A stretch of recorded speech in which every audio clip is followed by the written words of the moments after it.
Father in heaven, thank you for this great day you blessed us with. Thank you for the warm weather, the sunshine. Lord, thank you for our friends in our community. Lord, you're so great to us each and every day. We are so thankful. Lord, we just pray that you be with us all here tonight. Help us work together, make the best decisions that will best benefit our community. In Jesus' name, amen. Amen. I pledge allegiance to the flag of the United States of America and to the republic for which it stands, one nation, under God, indivisible, with liberty and justice for all.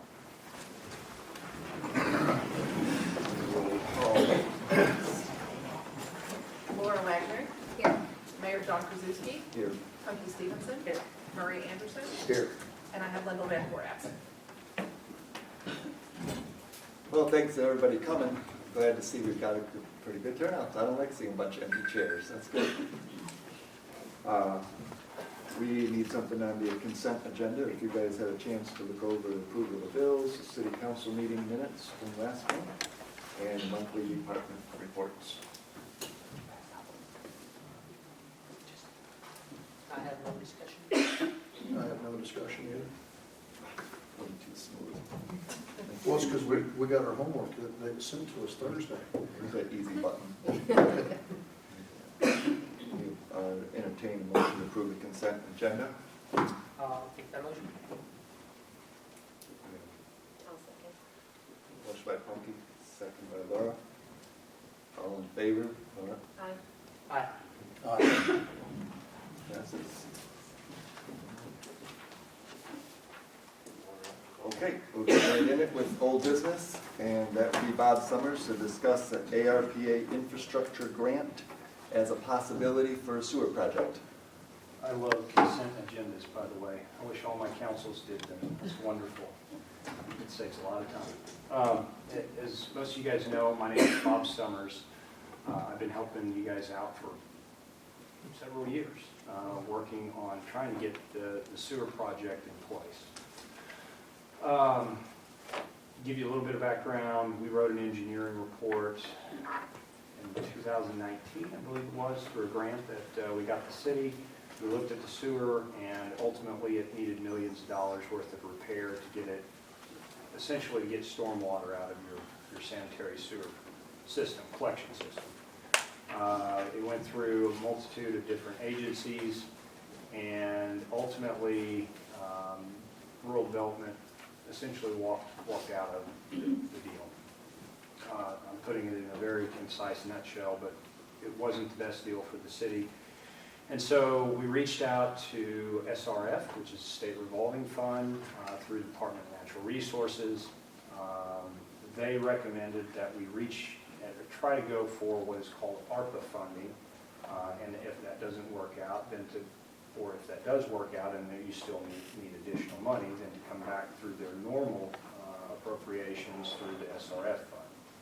So this evening I'm here to talk to you about ARPA, what it potentially is, what it potentially is not, and then talk a little bit about what I think you guys are lined up for, and then also lastly what I believe is a possibility to go after a large chunk of money for your drinking water system. So, as you may or may not know, we're looking at a collection system upgrade of somewhere in the neighborhood of $5 to $6 million-ish. That involves rebuilding the large main from downtown all the way to the treatment plant, as well as troubleshooting and fixing up your lift stations and your collection lines and your manholes throughout town. What we know about ARPA is, first of all, there will be a webinar, as we just discussed a few moments ago. There will be a webinar this Wednesday at 2 p.m. It's free and open to the public, where they will be giving all of the ground rules. We don't know the full ground rules at this point in time, but we believe we know all except for one very important point, which I'll get to in just a moment. We believe that they're going, first of all, we do know for a fact, last Friday, the legislature passed their budget, the state budget. And in that budget, there was $411 million that were dedicated to water, sewer, and stormwater projects. The caveat to this, the possible bad news is, and we don't know this, there may be a match required as part of that grant. It may be 100% grant for low or low median household income communities such as you guys. That's what we're hoping for, because if we can secure 100% grant, we can go do a lot of really cool stuff on both the drinking and the wastewater system. We do believe that there will be caps in place for all three utilities that you can apply for. That's stormwater, that's water, and that's wastewater. We believe those caps will be between $3 and $5 million per utility. So if you're doing the math, it's somewhere between $9 and $15 million worth of grant that the city would be eligible for through three different programs. Because we wrote the engineering report for your wastewater system, it's already sitting there in line. There's nothing you have to do except to fill out the application. And the application time frame will be May 15th through, that's give or take a day or two. I may be a couple of days off, but it's approximately May 15th through July 15th. One of the main criteria that you have to have in place, you don't have to have in place, but everybody kind of winks and says, if you want our money, you shall have in place an engineering report for any utility you're going to go after. So just talked about, you've got your wastewater already covered. All we got to do is fill out the application when it's time. What you don't have in place is anything for drinking water or stormwater. By the way, I do believe that the stormwater cap most likely will be less than the drinking water and water cap. We don't know what those caps are, but on Wednesday we will find that out. So, what I've come to talk to you guys about tonight mainly is drinking water. I do know just from being involved with the city's utilities for the last 5 or 6 years, you do have a drinking water project, but I don't know exactly what it is. I do know that talking to previous administrations, you guys wanted, previous administrations wanted to get the wastewater system solved and then move on to the drinking water because the needs, the dollar numbers were higher with the wastewater system than they were with the drinking water system. All you have to do is drive by the tower here to the west of town, and you can see that you guys need things such as tower painting, where you need some skate upgrades, some valve repairs, and some basic TLC throughout your water system, which ultimately adds up to millions of dollars, especially in today's market. So, what I want the council to be ready for is, at this point in time, you guys are really, if you do want to do something with your drinking water system, you're basically up against the wall at this point. You're going to have an engineering report if you want to go after that money. And either our firm or somebody like us is going to need to write that for you and have it prepared by July the 15th-ish. You're going to have to essentially come up with your wish list of what it is you want to fix in your drinking water system. And then it will have to go into an application, again, somewhere between May 15th and July 15th. That report, depending on what it is you want involved in it, it could be anywhere from $10,000 to $30,000. It really just depends on, are you replacing a lot of line work, or are you just doing some maintenance that doesn't take a lot of engineering to figure out. It's more of a cost estimate at that point for the lower end of things. But if you have a lot of hydraulics and things that need to be fixed, number one, it's going to be more expensive, but number two, it's going to take more time. So at the end of the day, what I'm here to recommend to you guys is, first of all, sit in on the webinar on Wednesday at 2 o'clock. They will tell you the rules of the game. And if what I've told you here tonight is true, then everything is going to come down to the cash match. If, number one, if a cash match is required,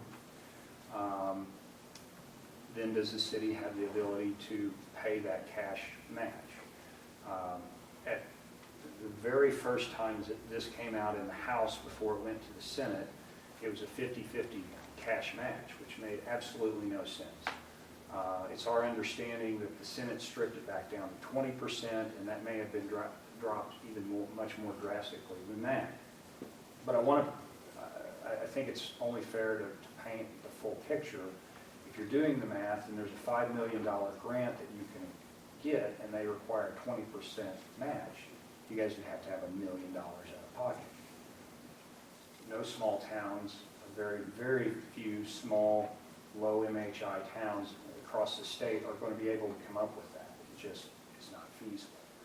So, but if it's a 5% match, there's a possibility it makes things much, much more possible. So we're pretty anxious about what we're going to hear Wednesday. We want to know what the caps are, what the limit of the grant is. We want to know what, if anything, the cash match is. And then the council really is going to need to get together before the next council. Do you guys have meetings every 2 weeks? Once a month?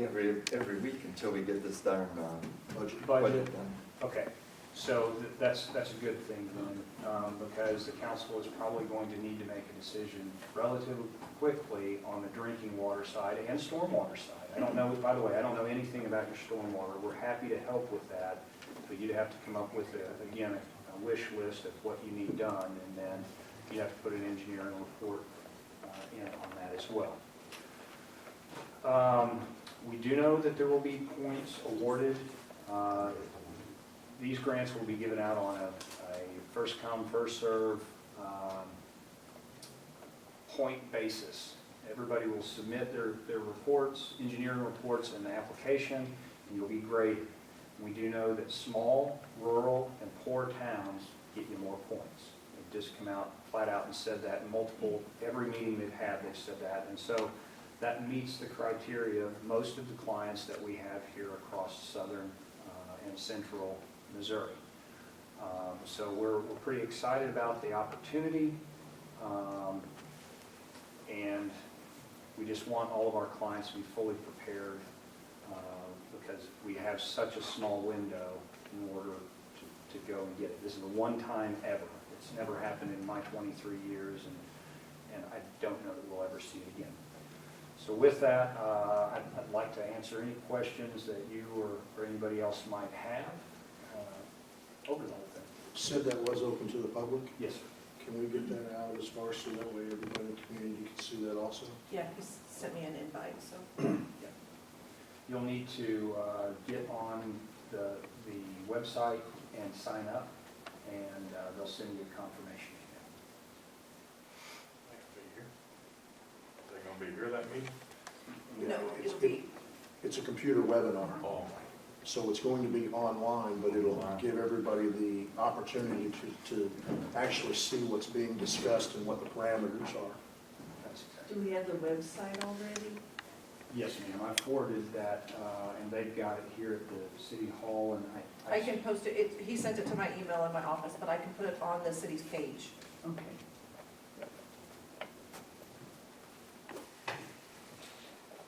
Any other questions? I really don't have any questions till we know what everything else is. The drinking water part.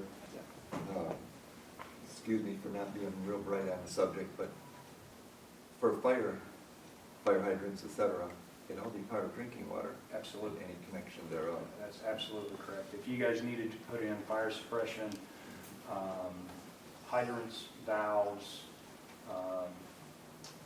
we've already set up the GIS system that you guys currently have running. We can put all of that on there. But absolutely, if you need it for ISO rating, it's a no-brainer. And, you know, those dadgum hydrants now are about $5,000, $5,500 a pop to put in. So it adds up very rapidly. And you don't want us to call you at 7:12 and say, yeah, let's get an engineering report by 7:15, will you? Unfortunately, I will have some clients that will do that. I could name a couple right now, but But what are you talking, 30 days or 60 days? the sooner the better. You know, normally it takes us 6 months to write an engineering report.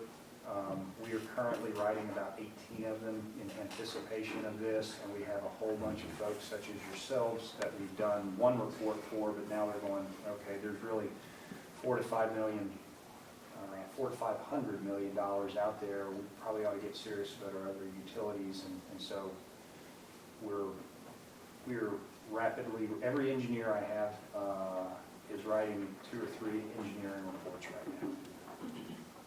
So since you've done the wastewater engineering report, there's a lot of, and correct me if I'm wrong, but there's a lot of info there that'll cross over, so it makes it easier for you.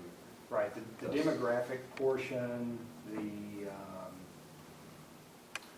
financial portions that tie in that are non-loan based, that information, we can tie lots of that stuff in. So it makes it cheaper and quicker for us to do those things. But the meat of it,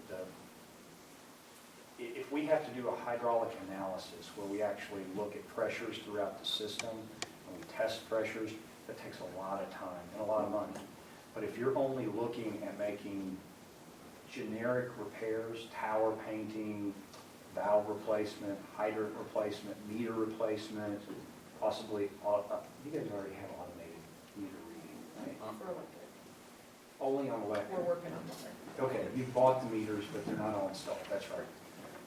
Those types of things, we absolutely can put those in. I believe you needed some SCADA work, if I remember. Some what? SCADA, it's like, nowadays it's cellular based, but it's where you can monitor your utility, whatever it might be, from smartphone or from computer. If somebody has a leak, for instance, at their house, this can detect that leak and let you know instead of waiting 30 days until you need meters. So Or new meters. new meters probably can do that. They're supposed to. They're supposed to give an alert to the.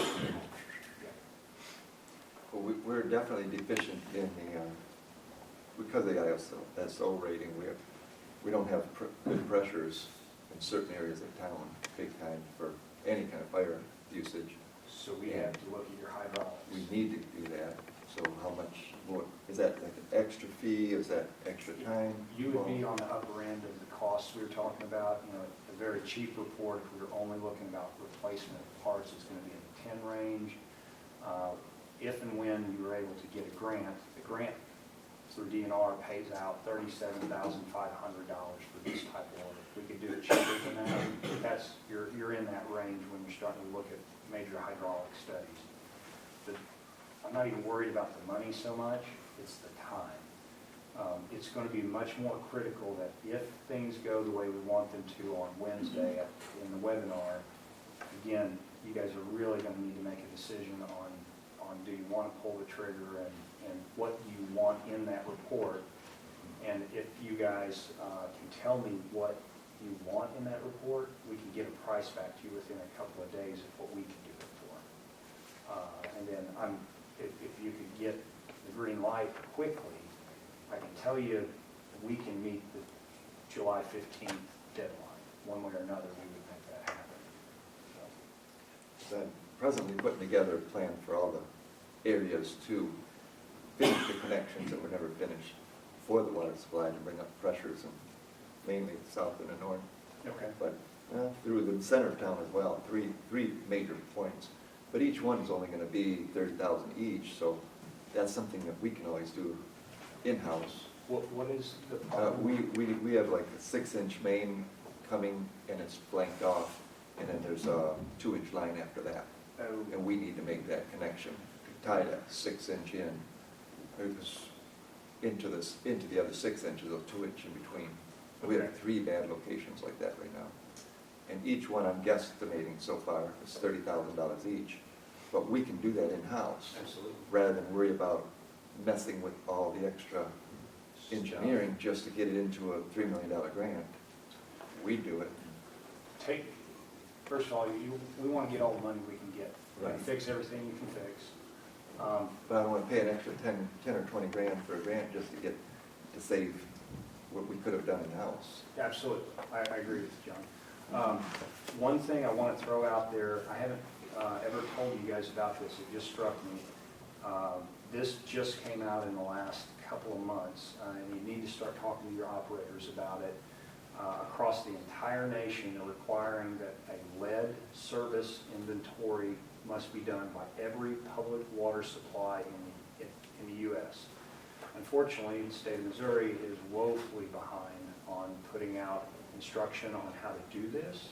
But we do know by, I don't know why they picked this date, but October the 16th of 2024, you must have your inventory in place. There's going to be a large chunk of money coming down over the next 3 or 4, over the next 6 years, excuse me, that will be to replace lead lines. But you guys should be thinking about that. You're going to have to inventory, you're going to have to prove that you don't have lead lines, and if you do have lead lines, like many, especially in older downtown areas, you'll have to replace those. I'm not saying we don't have any, I'm not aware of any, but I'm not saying how that's there. You'll need to look for galvanized lines, not only lead, but any galvanized. Yeah. And there's, We got galvanized, we definitely have galvanized, 2-inch galvanized. those are on the top of the list to be removed because of contamination during that same time frame with lead getting in with the galvanized. And then many times with old towns, even if your main lines aren't lead, between the main line itself and the galvanized pipe, there'll be what's called a gooseneck or a pigtail. It's just a stretch of pipe that's about this long, and it allowed people to bend that service line when they came off the main. And we have clients that have, I have one client that has over hundreds and hundreds of them. So it's very frequent in the older downtown areas to see those lead lines. Anything past about 1989, if it's built past that, you're pretty safe. But you need to talk to your operators and see if that needs to fit into these ideas while you're working through them. How long are the reports good for? The 2 engineering years. reports? 2 years. 2 years. It's not just, now that's from, the information is good, period. But from a funding agency standpoint, they'll want to see that the cost estimate portion of it is updated. They say every 2 years, but if it's older than 6 months, nowadays they want to see it. Just make sure prices haven't jumped up enough. And they have. Whatever it is, it's more expensive than what you thought.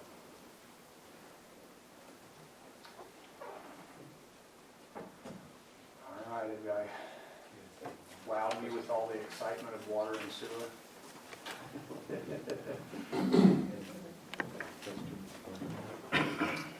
Okay, well, I will be in touch early next week.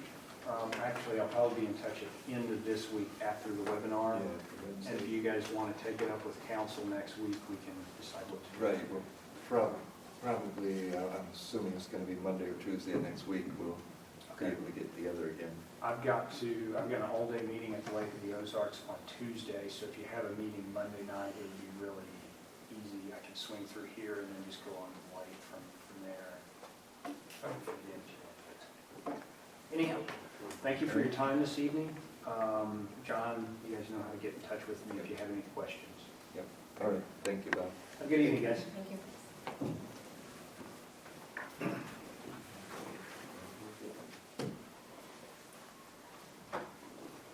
Okay, discuss job description for Public Works Operation Manager. Did you guys get a chance to go over that? Did you have any more tweaking to do? I was pretty happy with the write-up as it is. The only thing that I see was just to narrow it in to what we did, and you guys already did that, so.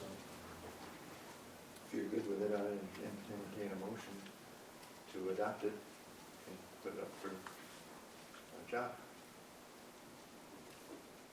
I'll make a motion to adopt the operation, how do we call that? Public Works Operations Manager, just job description in order to post internally. And I'll second that. All in favor, Laura? Aye. All right.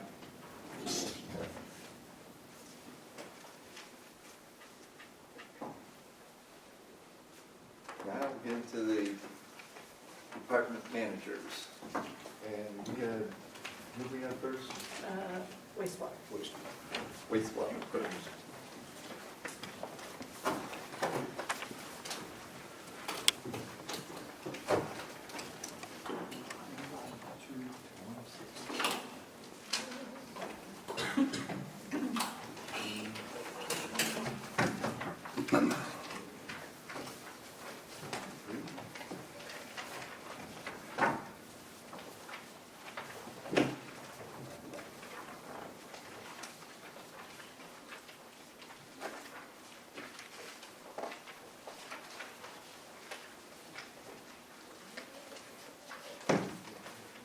So the only thing I got is just the update. Okay, yes, sir.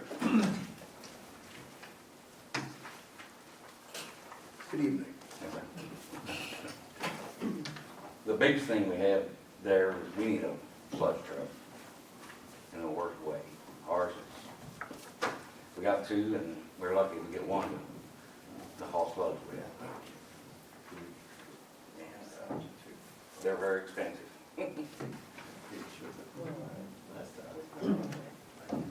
Hold on. Okay. That is at 92 and it's at 111.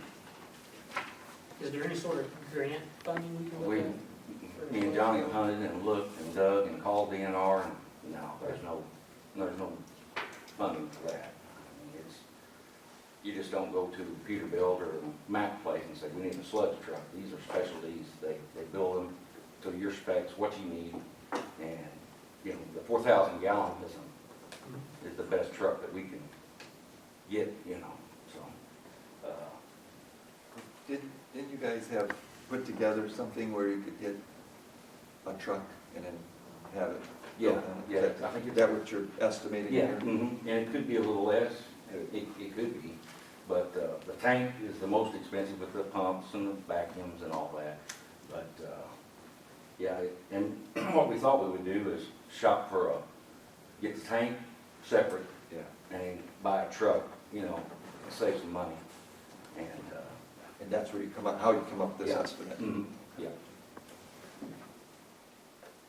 And, you know, the grant idea, there wasn't, I thought there was some help in the past that they're talking not about. for wastewater sludge trucks. We, every year we've looked and asked, and no. Okay. It's the 50, and then what's with the pickup? What's wrong with the pickup truck? Everything? Does that include operator? Well, no. You said everything. No, we put, well, we didn't, but our shop has put 4 heater cores in it, and we still have no heat in it. That's right. New radiator, new heater core, all new hoses, everything, and we still got nothing. And So you- we're to the point to where it's costing more now to Yeah. replace it. Yeah, I gotta rip some dash out and put all that over again. And then, well, you've got $10,000, where'd you get that price from? Just off the internet, off the, you know. A used pickup Yeah, that'll used do the pickup, job? yeah. Any particular size? Just a half-ton, four-wheel drive. And then, your idea of the old one is gonna get pedaled or whatever? Yeah. And have scrap value, so we can deduct that from the 10,000? Yeah, you know, it wouldn't be very much, you know. There's not much No, value no. left. And is this rebuilding a storage shed or building a storage shed or buying a storage shed? Me and Johnny was talking about that, and that was building, and then we found a place that sells those portable buildings pretty cheap. Oh, Yeah.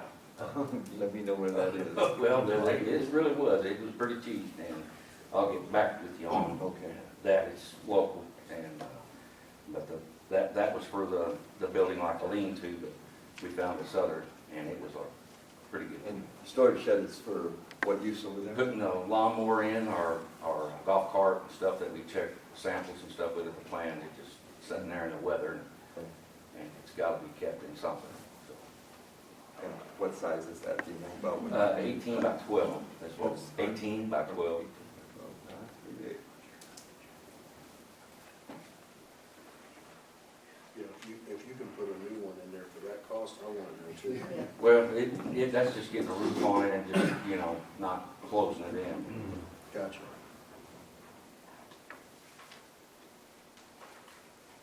from another department too, that you guys might be needing a lawnmower. Is the lawnmower you got still okay, or are you looking at one of It's the up other? at the shop right now. Okay. Yeah, it's looking for another lawnmower. That should be on your list here then, Right, that's what I was. Okay, okay. even if it comes from another department. Right, right. And are you okay with the one they were talking about, the stand-up Yeah, lawnmower? yeah. Okay. I think that was in Parks, right? Mhm.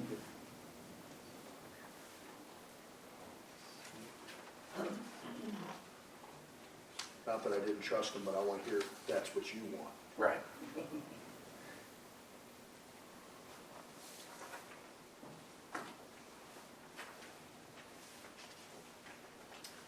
And that, everything else equipment-wise in there? Yeah, Set pumps, screens, et cetera? yeah, the repair and maintenance of equipment. Yeah. And looking at it, remember, we're looking at it for next year or two or three. But in some areas in the city, we've had Right. such a backlog, and now we're getting hit with all these big numbers. Exactly, like the pump we just got, Yeah. we ordered it almost a year ago because of the pandemic, everything slowed down, and we just now got it, you know, so. And you're taking into consideration, be Yep. careful. Mhm. Good, On the sludge truck, was there by chance anything out there for doing like a lease or anything along those nature? Probably not, but, It's not between fine. okay, thank you.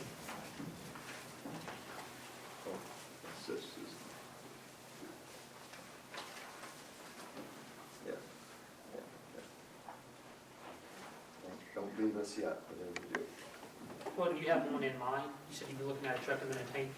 Yeah, it's in Searcy, Arkansas. We give a sheet to things up in City Okay. Hall there. Maybe we can find it. It had the tank and all the pumps and everything that it took to build it. So we could possibly, finance it. Sure. Mhm.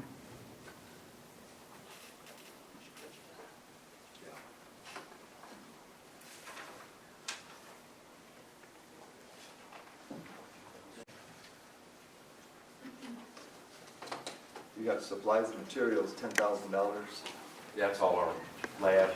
but that's including the, whatever you call this, the raise in prices lately? You Right. Accounted for that? Yeah, yes. It's actually dropping lower than what your current budget is. Is that going to be enough? That will be enough, yeah. Okay. Yeah.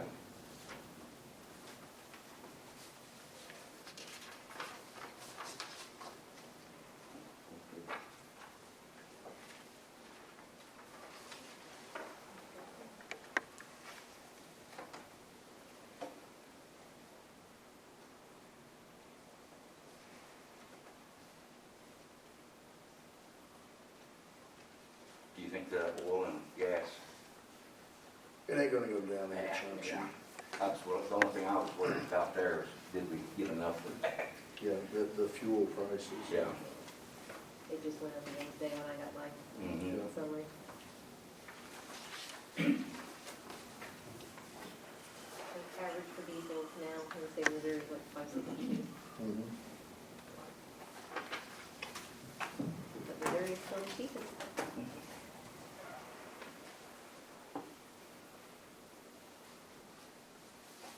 Any other questions? You? I don't know. Do you got anything else that you think is something that we need to hear from you? How are things going out there? I come and visit, Good. I'll come visit you more, so. Yeah, knock on wood, everything's going good. You- Okay? You guys all set? All right. Thank you very much. Thank you guys very much. Thank you, sir. Where we got? Fire. Fire. Okay.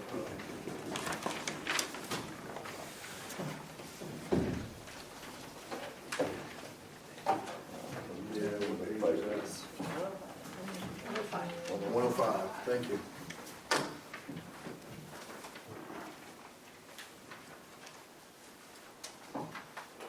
You're looking good. Glad to see that. Do that. I'm glad to see that you're looking good. Yeah. Looks like you're healing up really well. I tell everybody I'm extremely blessed. Yes, you are. Still smiling. Okay, Stan, number one thing on your priority list is turnout gear. That's And something when I took over as fire chief, it was in the works that every year you buy 5 sets of new gear. And we've done that so far. And with our new cancer insurance, they recommend that you have 2 sets per firefighter. Now, we're still trying to get 1 good set per firefighter. So, okay, did you have the numbers in here where existing number of firefighters at any one time and number of sets of gear you have? do what? Yeah, how many sets of gear you have now that are qualified? No. I mean, it only goes for so many years and Right. you change out. So you don't have any qualified ones right now?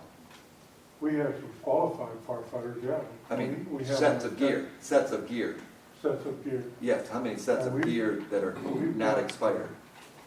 28, no, we come down to 25, 26 probably on our roster. Okay, And that's firefighters. That's firefighters. Okay, it's 20, Now, of those 26, some of them do not do structure firefighting. So you're not looking at this kind of gear for them. But so, what we do is we just pass the old gear down to yeah, the other firefighters. And then I've got about 6 or 7 that actually do internal attack. I mean, they're facing the flames. They're literally, you go in to save lives or property or whatever. And then everybody else is support, for the ones that go in. But all have a set, well, there's 2 that yet don't have a whole gear, but everybody's got some older gear, and they practice with that, and then on fire scene, they gear up and whatever they need to do. If they're outside on a hose, well, you still need some gear out there. What we try to do is keep the regular attack team, what I call the attack team. We keep them in the best gear that we have possible. And it has to be traded out so many years. yeah, they expire. You lose your fire retardant. And like if I send somebody in and they get hurt and they prove that it's bad gear, well, it don't come on, it comes back on you guys. If you turn it down, Right, right. So you're but we saying, try to keep the best that we can. so you're saying your 6 guys that go in is where Guys you and want the girls. 6 brand new ones Guys every and year? girls, yeah. 6 people, yeah. So, but you're asking for 5 new ones, because are they $3,000 a piece? They're A set? a full set, is probably about 3,000. But just the coat and the pants is 1,000 a piece. That's just for the coat and the pants. That's not counting boots, helmet, Nomex hood and everything, gloves and everything else. So you're looking at better than 3,000 now. But anything that has to do with fire, they're crazy on prices. How many sets do you have that aren't expired right now? Do what? How many sets do you have that aren't expired right now? How many good sets do you have right now? 5 Right now, no, we've got better than 5. But that are good and not expiring? No, they're not expiring yet. No. Okay, And of those 5, the 6 that, or 6 or 7 that go in on fire, they're in good gear right now. okay, But I want to keep new gear. I don't want to get behind the 8 ball. right. It takes like 3 or 4 months just to get a set. You have to order it, and then they have to make it, and you're looking at probably 4 months. You're asking for 5, Yeah.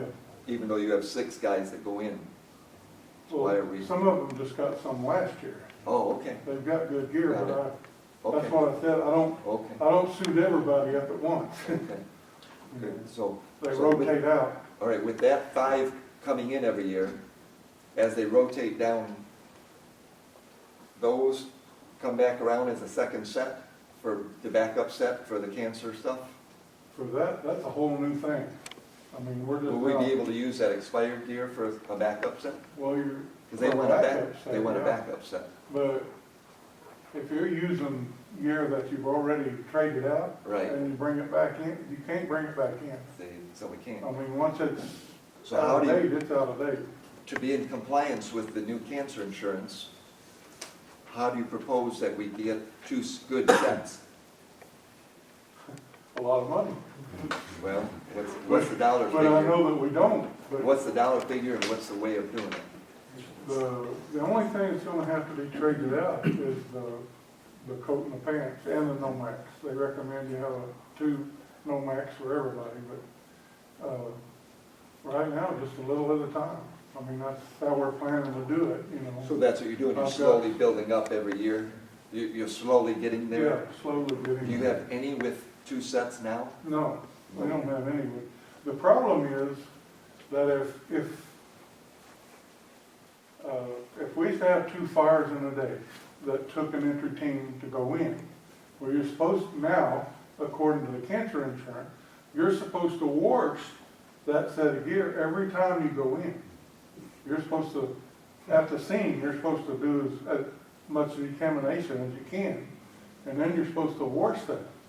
Well, the problem ain't the washing. It takes, you have that has to air dry. You can't stick that in the dryer and dry it. So it takes a while for that to dry. Well, in the meantime, they ain't got gear to do to fight another fire.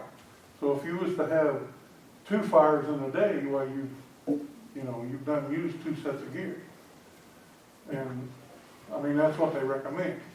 I enclosed that. Now, a lot of times, I mean, some days you may not have any fires, most days you don't.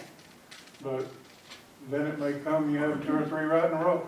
We never know what we're gonna have. You know, and you wouldn't go in there in your street clothes, you know, and fight fire. And anything will burn if it gets hot enough. Stan, how many sets are you retiring every year? We're not retiring nothing. How many are you Right handing now. down? Do what? How many are you handing down? Whatever we got new to replace. So if the numbers of replacement didn't matter, how many would you hand down every year? Whatever I brought in new. I mean, if I bring in 5 sets new, I'm You're gonna right. hand down 5 sets. And then the oldest gear is gonna be retired. But right now, we don't have the option of retiring anything. You know, we're still fighting against the 8 ball, you know. So I've we're got not some- replacing, we're not even keeping up. They're just making do with whatever they can. That's what I get out of this. For a fire department this size in our town, we make do with hand-me-downs on everything. I mean, our trucks are throwaways from another town, all of them. And this is the only thing that's brand new for our firefighters. You know, except for the SCBA's, the bottles. We get them, you know, we switch them out too. But you're asking somebody to go on a fire and risk their own life. So I don't see that on here too. So how many of the bottles for the SCBA's do you need because they need to be filtered out?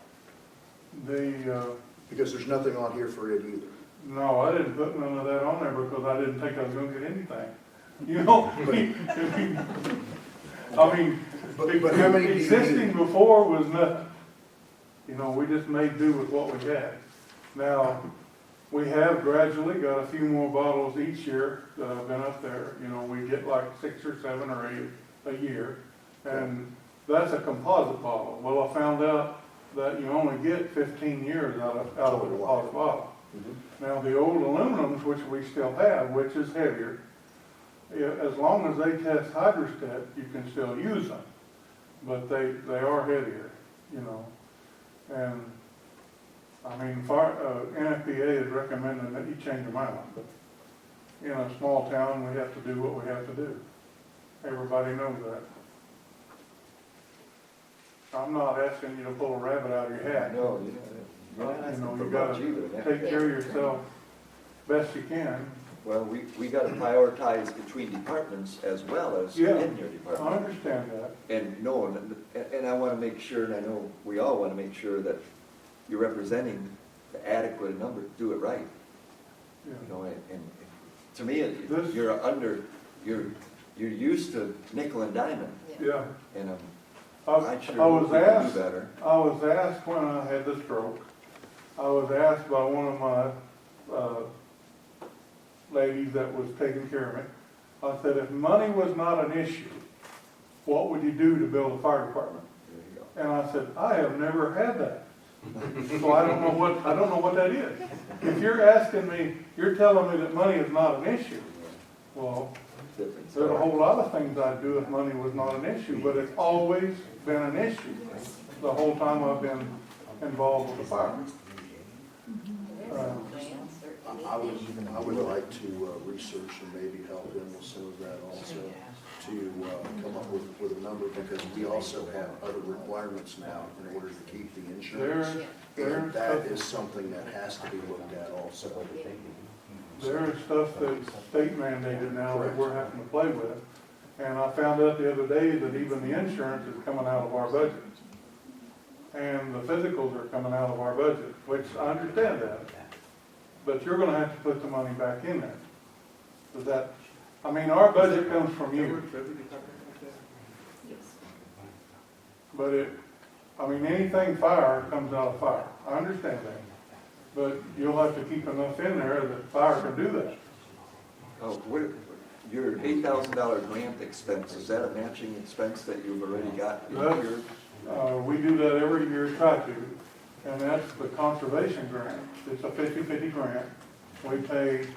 You pay for it up front, and then the conservation reimburses 50%. And that the $8,000 number is what conservation will allow you to do. And usually on that, we'll do and that is anything wildland gear. You know, that won't cover this Gotcha. turnout gear. Gotcha. That's wildland gear, well, we did buy wildland gear last year, and then a drop tank, 3,000-gallon drop tank, you know.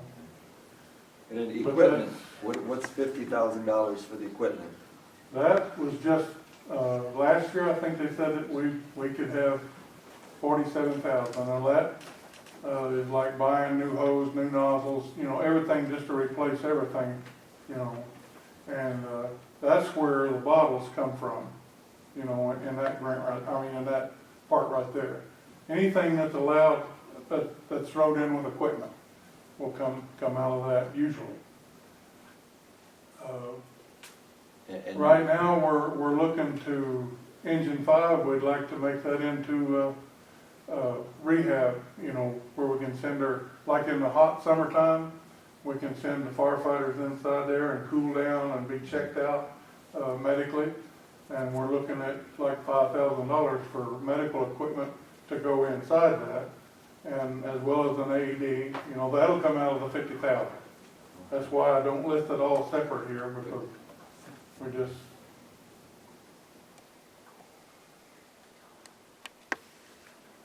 And the $5,000 for the R&M vehicle? Do what? $5,000 for the R&M vehicles, that's just everyday Yeah, maintenance? that's just everyday stuff. I mean, we've got 13 vehicles that we run. I mean, they've been passed down, but every one of them is designed to do a certain thing. Like I've got 4 tankers that does nothing pretty much but haul water. You know, like if you're out away from a hydrant, our 3 engines we've got that are hand-me-downs, you know, but we got 3 engines that'll pump 1,250 gallons a minute if you've got all the hoses hooked up.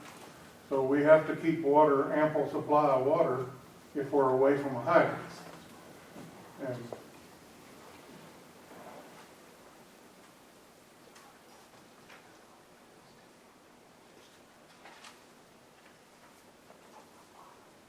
I I mean, this is life and death, what we do.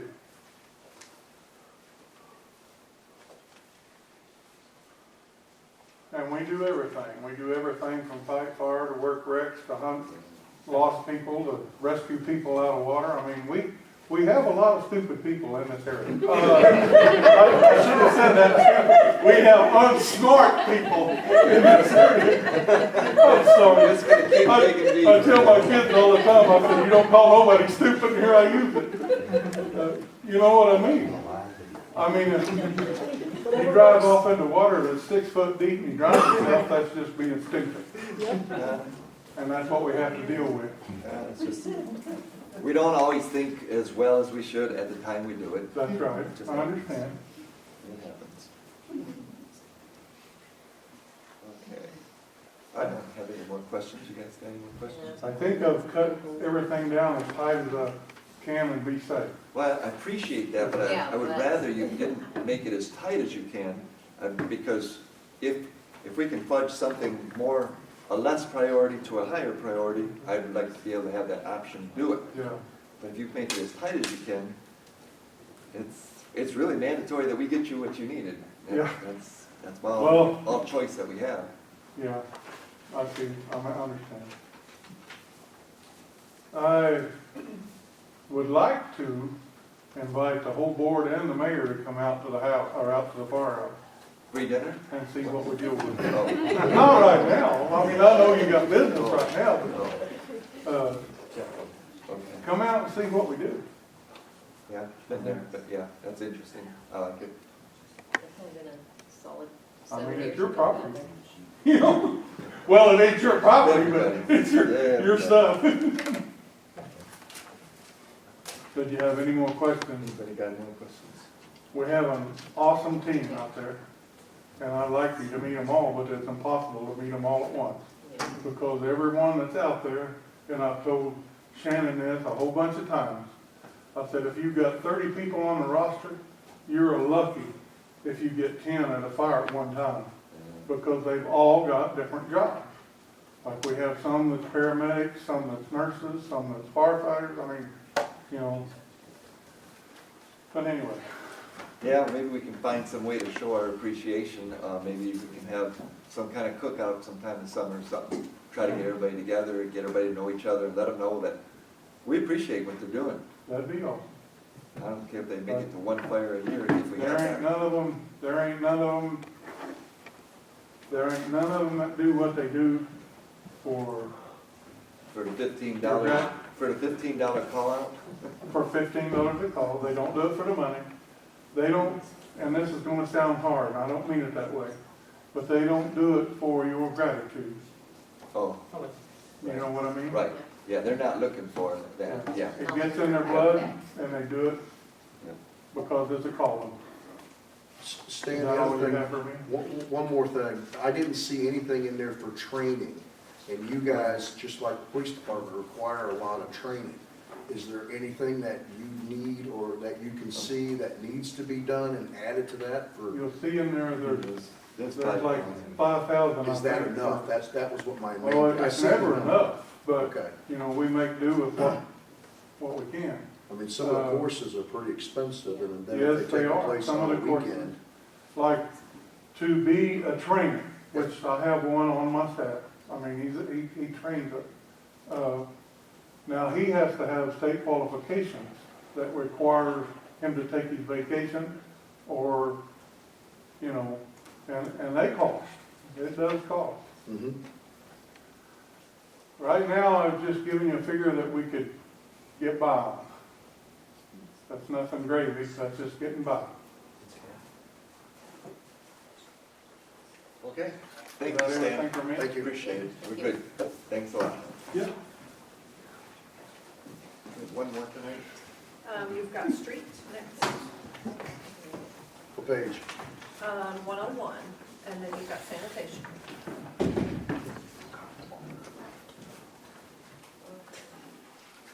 Good evening. Hello.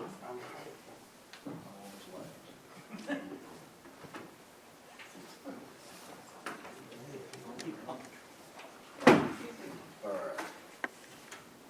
Hi, Clint. Okay, so far, so good. What you got here now, you've got it all in prioritized, Yeah, top to bottom. the seal correct machine, the top one is without a compressor. Number one, and then number two is with a compressor. Does the city have a compressor? No, Oh, that's to blow everything clean, there's no sense in Right. doing it if we're not gonna blow it clean first. Right. Yeah, so we really need to just consider number two. And then the 3 and 4 is the price of materials. To get started, how far does that amount of material, how far would that go, like 6 months worth? Yeah, that one is 9 pallet pricing, but Is that like 6 months worth or a year worth? it's a truckload. But do you Yeah. think that would take it would go through a year? Yeah, it'd be a really good start. We need it bad. You know, it, Yeah, I know we worked on this, you guys, all the potholes and all the deteriorating pavement, we can save quite a bit of it if we catch it now by starting to get them crack sealed and stop it from hitting in and freezing and popping it all up. So we're losing a lot of pavement, we cannot afford to start repaving the roads right away. yeah, So, Elm Street this is is- one of the better streets that we have.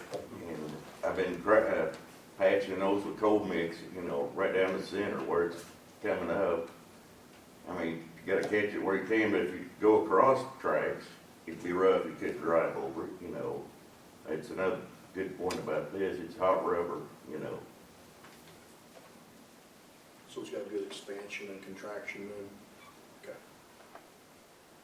And that's something at the age of our roads right now, of our pavement, we need to start, we're past, actually, way past, but we need to get on it quick as we can, because if we can start doing that, then we can slowly start paving one road at a time, here and there, and here and there. In the meantime, this will be a buffer to keep all the other roads at bay. Instead of all of a sudden, we need to pave 15 roads, or 6 miles of roads, for hundreds of thousands of dollars. Okay.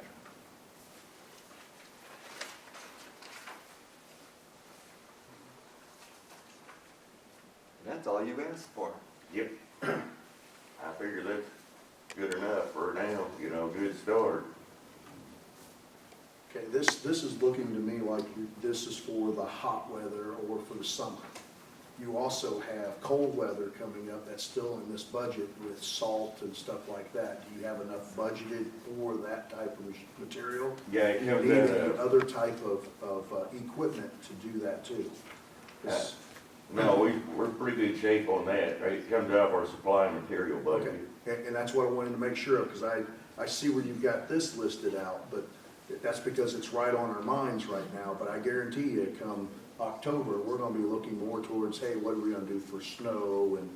And of course, this year it'd be like January, February, April. So, but Your gas and oil's 50% less. Why is your 50% less than 2 years ago? I don't know. Where do you buy your gas? We get a lot of the shop, the diesel, All this insight. and that's, You other went than down- lawnmower use, that's all we use, the regular. You went I down, don't gas. you went down from 9,000 to 6,000. Well, you went from 9 to 5 and then to 6. yep.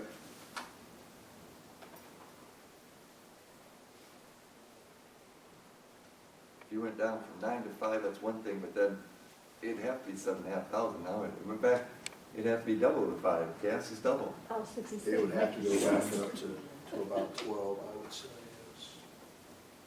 Yeah, that's probably true. I think so. I think I like to do that.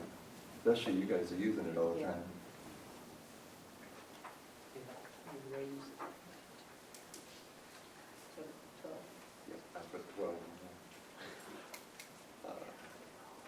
I wanted to see what we're trending right now too, so that's why I was backtracking. Repair and maintenance of equipment, you jump there, you keep jumping every year, what's up there? What are you replacing, repairing? Now just catching up on things that needed fixed. Yeah.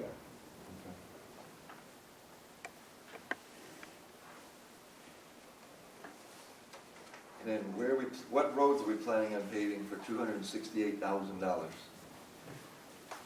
That is just, what, the ones I gave you the other day, Oh, with the being good ones. but none of that's been approved though. Right.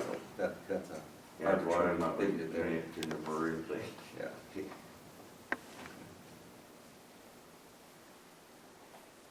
Machinery and equipment, I guess that's a 95,000? That's for the new loader. Oh, but we don't owe it all next year, No, the next budget. It's No, I think- $23,000 payments. yeah. A year. Okay.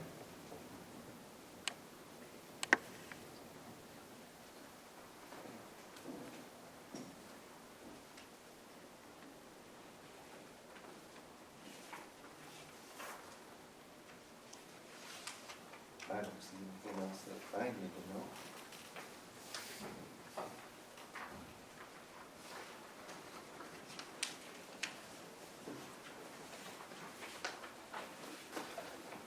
You guys got any more questions? What else do you, That's 16 at 15. I believe it's 15. Clint, what else do you need us to know about Yeah. what's going on with the street department? Trying to keep up. Well, I'm seeing more work that is going on, and hopefully everybody else is noticing that, yes, the streets are being attacked and are being worked on. Attacked is probably not the right word, but it's one that I like to see because we can see that you're out there and producing. So that's something. So hopefully everybody else in the community, especially if it happens right in front of their house. It don't happen in front of mine, but I know it happened in front of some of the others, but, and I want to thank you as far as for that. But if you do think of something else that, it's something, whatnot, just pass it up through as far as through the mayor so that way we can get it too. Okay. How are your dump trucks doing? They're doing pretty good. The little yellow one is one that's ready to go take license, testing and all that anytime. Daniel's got it in good shape. Can it pass inspection? Yeah. Yeah. You good?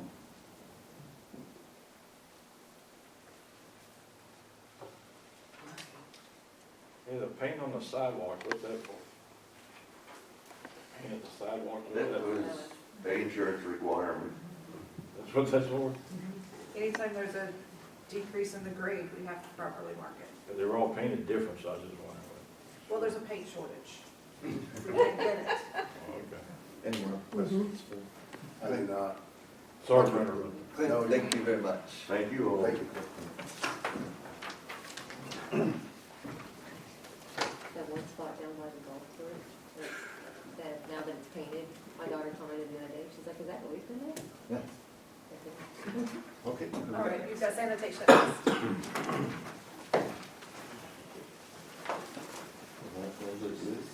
$54, Beginning of sanitation is 92. 92. Well, I got some here too. Oh, that's amazing. Yeah, Okay. his notes. Yeah, that was just the department.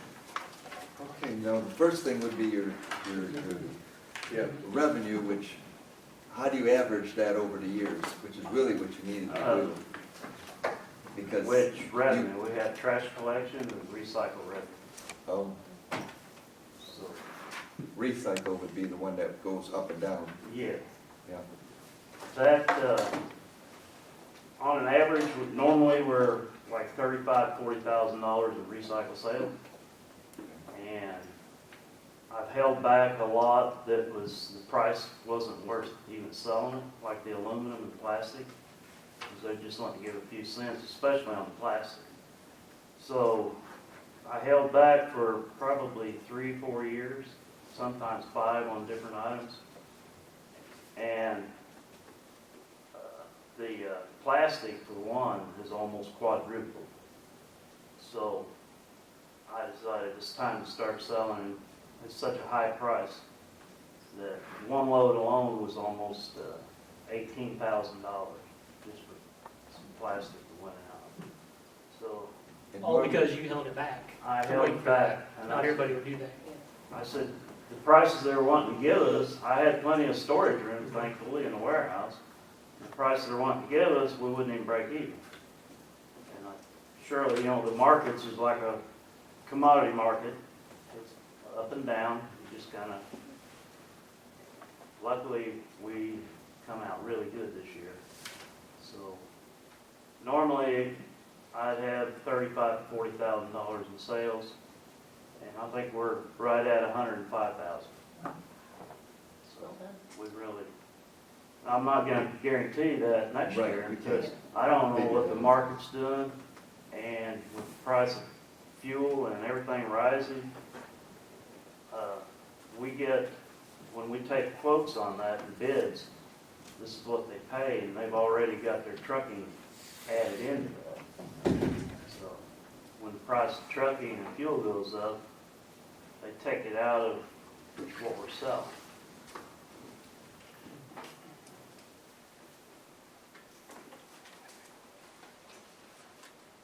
Okay, now let's get into the trash collection revenue. Uh,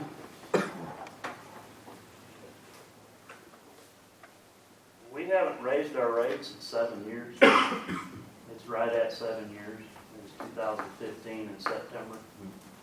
Well, nothing else has gone up in 7 years, right? You what? Nothing's went up, no. Okay, so we're at 7 years With, for trash on this collection. one page,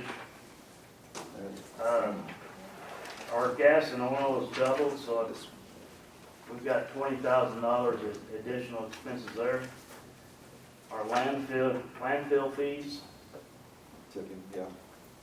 tipping fees, it's going to go up maybe close to 20,000. And then we've got a new truck ordered that should have been here already. And now they're telling me that maybe September, October, and I'm thinking if we even get it in December, we'll be lucky. Everything is shut down due to the pandemic. So it was $36,000 a year, so you're figuring we don't get it for 6 months after. Right, so if our it shows budget up in starts. December, we'll have a half a year of We'll just payments have on one, yeah. with the 18,000. Now, all this county board, our district board members have approved it. And now it's been sent to DNR for final approval. But after over 20 years of doing this, once it's got that far, I've never been turned down. They may come back and say, well, we need this document, and we need some of this, and kind of send more stuff in. And that grant is really 20,000 for the furnace and 20,000 for part-time help. Yes, 20,000. And our furnace is over 20 years old. It's an oil burner, used oil, waste oil. That's what we heat our building with. It's just black motor oil, hydraulic fluid, old diesel and stuff that people. And basically, there's a lot of maintenance to it. You got to keep them clean. You got to maintain them a couple times a year. And I'm the one that does that. The old furnace it's got the heat exchangers burnt out. I mean, it's billowing smoke out into the workplace. It's not safe at all. People come in, sometimes they say that the thing's on fire, you know, after it shuts off, it just billows smoke out.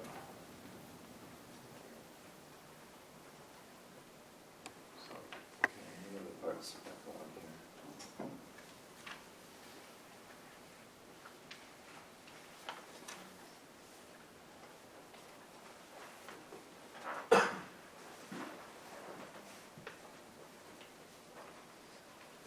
on the, I left the salary, wages, group insurance.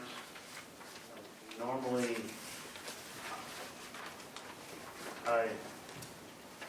we kind of tweak it around, but I don't know what it's running right now.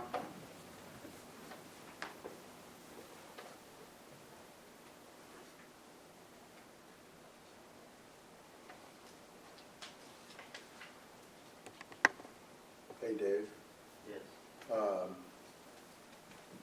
you and I were talking out there, you were also inquiring about a larger dumpster as far as for putting out for, like rebuilds or something like that. I don't see that on here. Did you do more research to see what one was? Oh, The a 6 roll-off yard- truck?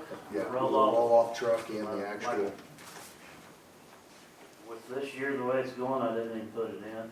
I mean, it's, you know, we kind of operate like Stanley was saying. Just what we can get. but that would also be another form as far as for Yeah, revenue that could come in. I- So you've got I've 2 been different trying for dumpsters? 20 years to get a roll-off truck. And even if we got a used roll-off truck for around 60, 70,000 and a couple of used beds, you know, you see these big construction dumpsters, they're 30-yard roll-offs. Have you done any kind of cost analysis on a return of that? In other words, what do you think of, would we be renting that out 10 times a year, 50 times a year, Oh, twice a year? Yeah, no, it's way over that. Any kind of There's idea? been You have times it- where 20 Can- times. Can you put together once for me, an estimate of how many times you think you'd be using it? But Yeah. remember, it's also gonna take the place of some of your existing smaller dumpster jobs. You know, you'll be using that, Yeah. the big ones instead. But I Also, wanna see the return. yeah. I can do that. I just didn't think that this Would that be year. helpful, because then we could add that to a list. If Well, it it's- shows that it's gonna return pretty quick, Yeah, yeah. and get it going. That'd be- Right now, we've been using 6-yard dumpsters, and people are throwing all kinds of construction waste and toilets in it. We take the lids off, so you know, they've got the lids that fold over, there's 6 lids on 6 yard. So, people are throwing boards and stuff in there, and toilets and, you know, things. And when you hook up to the truck and you cable it, and it starts raising up to dump it, it's like 12 feet long. So there's stuff up there 12 feet high, and you're trying to roll it off into your compacting truck. Then these things start rolling down, and if you're not careful, you get hurt pretty Safety bad. hazard. So basically, we've been getting by without a roll-off by doing that for the years. And I've been hit, I don't know how many times, things hit the back of the truck and splatter, been hit in the arm. And you just look and run when you see it coming. New hard hats. To save a lot of So, money. a lot of, when this big dumpster is like from here to that wall, and you hook up to it, and your truck is here, Yeah. and when it's coming up, it's way up there. The stuff starts rolling down at you. Well, I'd like to see that we could justify it much more easily. Yeah. Safety issue is one thing, that's great, and then if it can financially recover itself. I mean, I wasn't, you know, Well, I think it should be on there. I agree. That's what. I do think that's something that, many times that I could have used, and plus, if we cannot, our ordinance states that if we cannot provide the service, then people can seek outside contractors to come in and set one. correct. So there's all the time, you guys have probably seen these big roll-offs sitting around, that someone else has come in and set it. I've got a couple more questions. Regular rates have been increased for 15 years. What about dumpster rates? Have you had any increases on those? Because You said 15 years. 7 years. 7 years, okay, 7 years on the, so 2015. Yeah, 7 years for our regular trash rates. What about dumpsters? Have you adjusted those any? it's been 7 years. We're right in the ballpark of dumpsters though, aren't we, comparatively to all the neighboring Well, on the counties? commercial side, yes. We're, Okay, if you've seen this comparable rates thing, yeah. So what about your rural rates? Rural rates uh, outside the city? our rural trash collection? Yes, Down at recycling? Yeah, we're doing pretty good there. okay. There's some small things I'd like to, but that'll be probably a different meeting if you discuss raising rates. Yeah, But there's several like bulk items we They charge what? charge. I come here almost 22 years ago, and a hide-a-bed couch was $5. a high bed couch is still $5 to get rid of. Mhm. So, you know, a mattress, a big king size mattress is $5. Tires. Well, tires are a different story. They're, $2.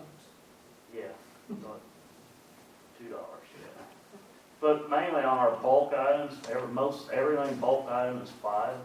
And it's been $5 for 20 years, over 20 years. So that's, you know, we can raise those, but that's not gonna bring in that much more revenue. No, but it might make it more Well, yeah, affordable for the $80,000 that the increases for fuel and oil and everything we else. that charge just had. $20 for a dumpster of trash, but yet a hide a bed, which is It's a, more than a dumpster of trash, is $5. So that should be at least 20. Yeah, I think you should raise everything on your list. Yeah. Or Yeah. what you take. And then our tipping fees, our landfill tipping fees, we're contracted with West Plains. Everybody on this list, except for Rolla, takes their trash to West Plains at the transfer station. Well, the transfer station raises the rates. And somehow we fell through the cracks and they didn't give us a 3-year contract, which is to our advantage. We're still at $38. But everyone else is paying $45. And Brent in West Plains called me and said, I don't know what happened, but we failed to get in contact with you and have you guys sign a new contract. so when does that start? So they raised us up to 42 just like a month or two ago. He said, I'm not gonna raise you all the way because in December they're going to $47 a ton. And we're 42 now. He said, I'm gonna bump you up in increments, not just all at once, because he said, it's our fault we didn't get a hold of you. So one thing is good to our advantage, you know, we're getting by with 38. The other people calling in there is paying 45. But Brent said right now, we should be at 45 like everybody else. Yeah, right now at 42, we're probably eating 11%. Yeah. And then when it go up to 45, we're 20. 22. Yeah. So when I put on this line item for the landfill tipping fee, I put 80,000. Yeah. We've been running about 1,800 tons on average. We used to run about 20, almost 2,200 tons. over 2,000 tons. But we've lost fabricating, Mountain Dew Fab. We've lost the Bay Creek manufacturing. So our tonnage has went down because we're no longer going to these factories twice a day. But right now I put in there about 1,800 tons times $45 a ton is 81,000. So,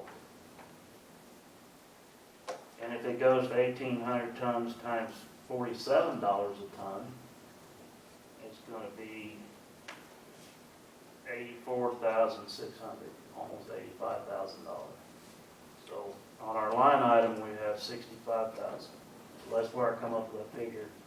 But they're gonna raise, you said by January, to 47? December. December. December, 47,000 anyway. But he's gonna take us up slowly. Yeah, they're bringing us up. As Brent said, I'm not going to just hit you all at once. What are you proposing that we do? Right now, we're going to be paying 42. But in December, it's going to go to 47.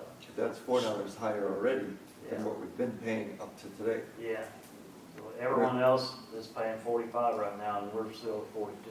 And how are you absorbing that? Well, that's why I'm here. How do you want to remedy it?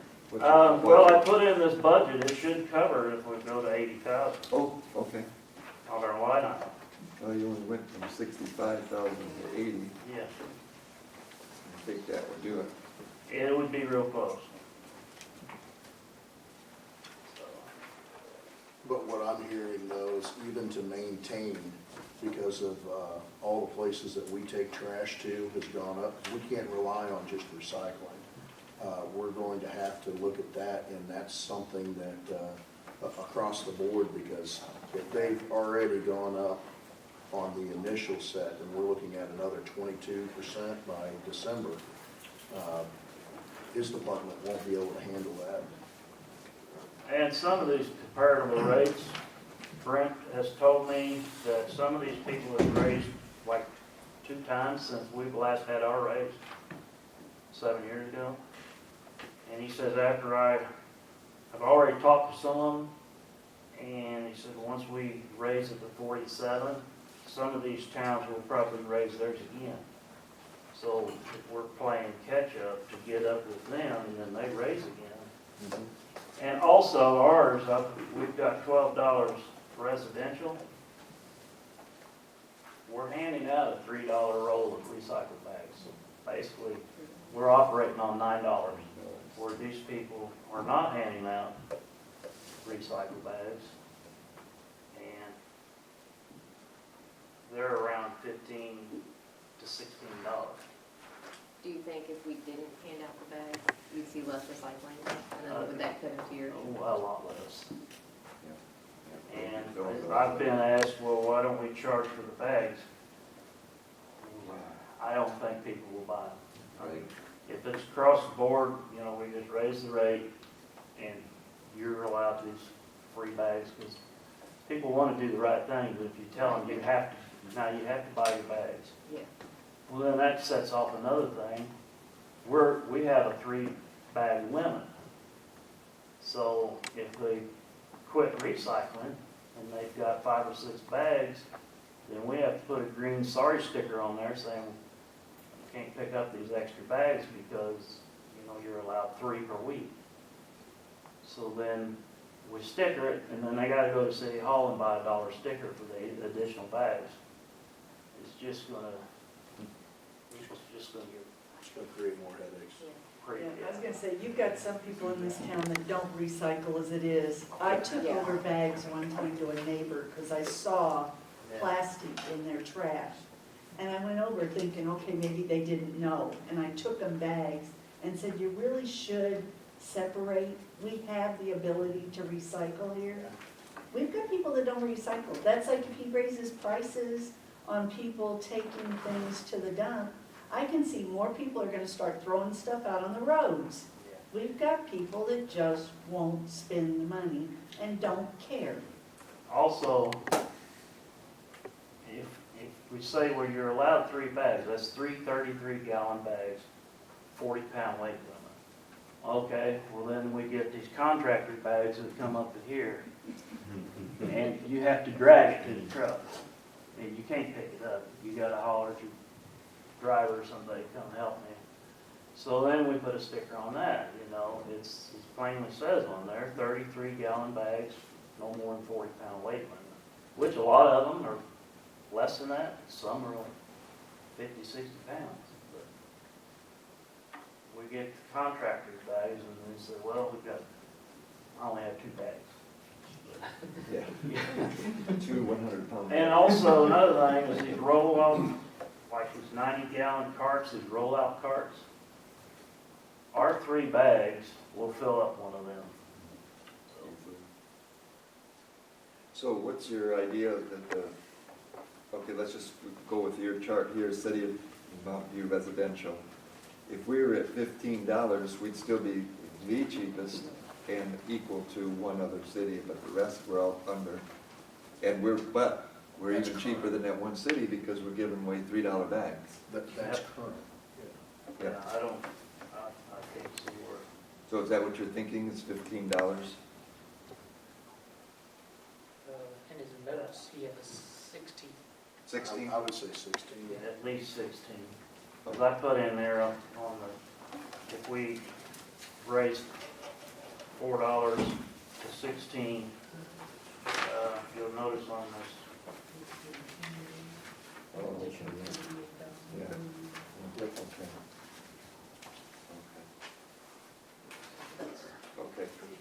recommendation in a 1 yard leaf week would be 45. Well, he was saying that the commercial rates and stuff, it's still in line, but if they're gonna raise prices, I think they're gonna have to be adjusted too, because you But got fuel to get it there, plus the Yeah. upcharge, and that's the other thing is that we're not even accounting for getting the trash from here to West Plains.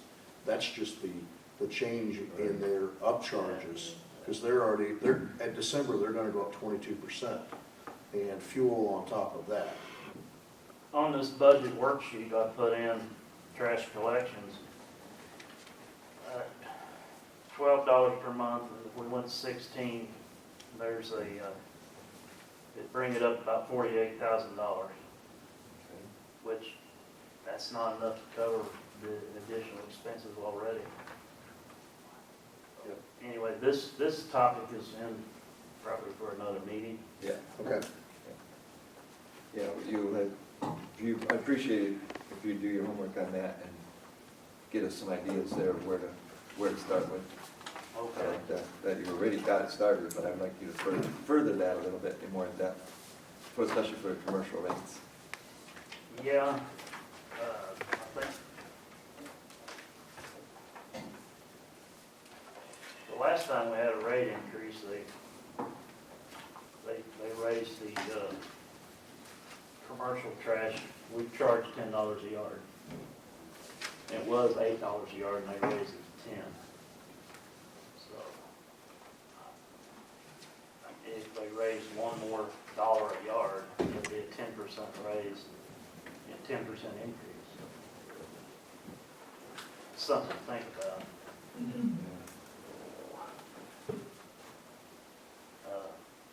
Anything? Because our commercial trash is just $10 a yard.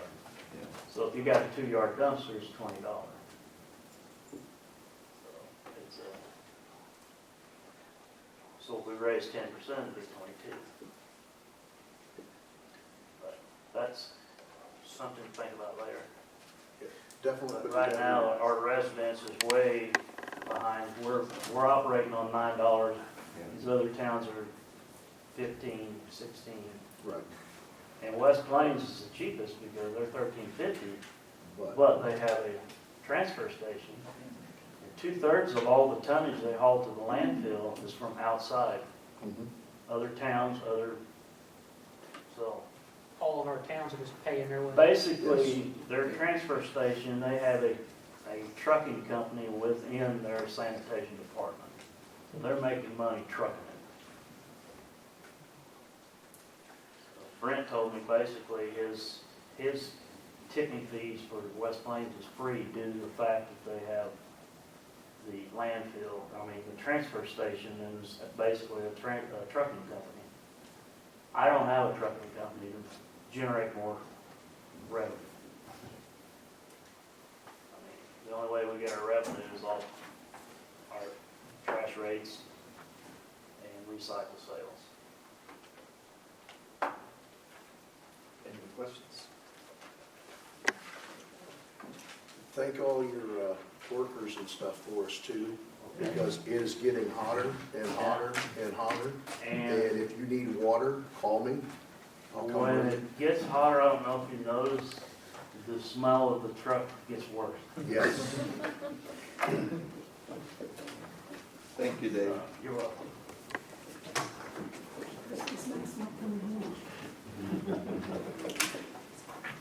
I believe we're done with old business, that was the last one for today. Yes. Now we'll head on to new business. Current electric, Alan Stocky, speak about fiber optics for the city. Did I say that right, Stocky? Huh? Yeah, that's pretty cool, Stocky. That's Stocky. You bet. It's Stocky, I think, when they came over on the boat, but. Okay, I'm actually Danny Thomas, this is Alan Stocky. I'm the owner and CEO of Current Incorporated. A lot of you have heard of us, we've been around a while. We started off heating and air electrical, that's what we've done since 1990. I'm just gonna give you your introduction and let Alan take over from there. But basically, in 2018, we decided to do something about the fact that there's no good options for internet, mostly in rural areas. It's kind of what we were looking at, just because we live in rural areas. I'm from Summersville, he's from Alton. So we were just looking to basically solve the problem.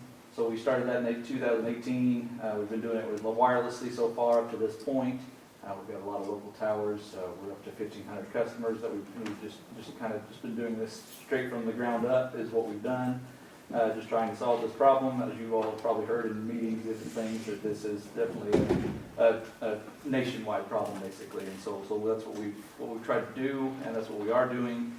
So we've just kind of, that's been a stopgap, the wireless side of things. I'm just trying to breeze through all this stuff and, save some time. But basically, we've been doing wireless.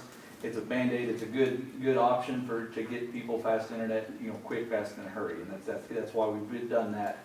But we do know that it is just a Band-Aid. It doesn't solve the problem. It just kind of helps a lot of people out. It definitely helped out whenever during the pandemic, you had a lot of people working from home, schooling from home, those kind of things. And so we saw that we were really making a huge difference, a big dent, and then things really quickly. But in the end, fiber to the home is where we need to be. That's what we need to do. At the end result needs to be getting the highest speed right to the doorstep of the house, rather than doing this wireless, just because of the physical limitations it does have. It's it's a way better than anything satellite, but yet it's not the best of the best, and that's what we're doing now. That's what we've started this year. Actually, the end of last year, we've been bringing fiber to the home. We started off in West Plains. That's where we're out of. And we started out just out in Arrowhead Lake Estates, and that's where we've got all the equipment. We just started there, just trying to bring fiber to the home and to solve this problem. That's still going on. We've made leaps and bounds. That happened a lot quicker than what I expected it to happen. Then we're looking, where do we go next? Next spot was, we talked to the commissioners there in Oregon County, over in Alton. We talked to them, we were asking basically for permission to get alongside the roads and put this fiber in. That's all we were looking to do, really. That's what our main objective was to say, hey, we want to put this fiber in, we want to help, raise property value, we want to solve this problem. We just, would like for you guys to be on board with it. And we're just asking for access to the sides of the roads and to things like that. They were very easy to work with, and then on top of that, they actually offered to help fund us with some of their ARPA money. They actually got ARPA funds last year, and they put some of that towards us to help us, boost us along. So right now we are in Alton. We've decided to go from underground, just because it is a lot slower process. That's what we want, is underground, just because of the longevity of it. But in the end, to get it quicker, the pole option is definitely the better route to go. So that's what we've opted to do in Alton, and we're just moving right through the town of Alton and basically bringing fiber to the home to those people, doing everything we can. And then next stop is, where do we go from there? And that's why we're here. If we want to come to Mountain View next, so that's why we're here. That's what we're doing here. Like I said, I'm from Summersville. We just want to see where the need is and go where the need is. And that's, like I said, that's my little bit of introduction. I'll let Alan take it from here and tell you how we plan on doing that and what we actually can offer and what we need. Yeah, so I did not anticipate the dreary mood from the entire meeting today. So the fact that all of you have to sit through this and make do on absolutely nothing and scrape together, and I'm sorry. Hats off to you guys. What a job that you have. I'm sorry. I got a whole different approach on this meeting, so let's change the energy in here a little bit. We're here to do internet. We're here to bring the fastest internet and on-demand to your town. And we're going to do that efficiently. We're going to do that on a local level, where you guys have a cell phone number of the guy in charge of the company. The guy in charge of deploying the fiber is here. We're all here, we all live here, and we want to do this. Your town is ready for it. We've got a fancy map for hundreds of people in the area have already signed up, just desiring this fiber. I don't need your money either. I'm going to be different from everybody at the podium. I don't need any money to do it either. So really, we could get out of here on like a super positive note. We need access to your telephone poles. We've been in contact with Kyle down at the electric department. He's pretty much on board. Knows us, knows the company, was going to come work for us actually before he started for you guys. Basically we need permission for that, which there should be a utility contract written up there, so we'd like to get that moving. As far as easements go, that's really what we're here for tonight. We need your all blessing to say, hey guys, come and do fiber right, have your crews speak English, that kind of thing. And so that's what we're here to do tonight.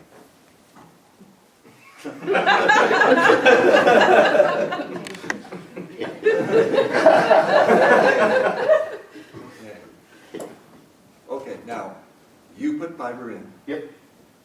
At no cost to the city. Correct. Now, and you're not renting any poles from the city. Well, we would be theoretically renting poles from you depending on how the agreement goes. So we have a pole rental agreement with Howard and we rent, from them. Because So you're it could be a revenue off of generator. each customer, Mhm. and we have no control over rates. You do. Well, that's absolutely correct, yes. And we have no control over who can use that fiber. You do. Well, yeah, I don't know that anyone would have any control over who could use it per It's your fiber. se. Yeah, but there's No, we can't. probably some technicality, like I couldn't discriminate to say because you're a man, I can't give you this fiber. No, so- a company.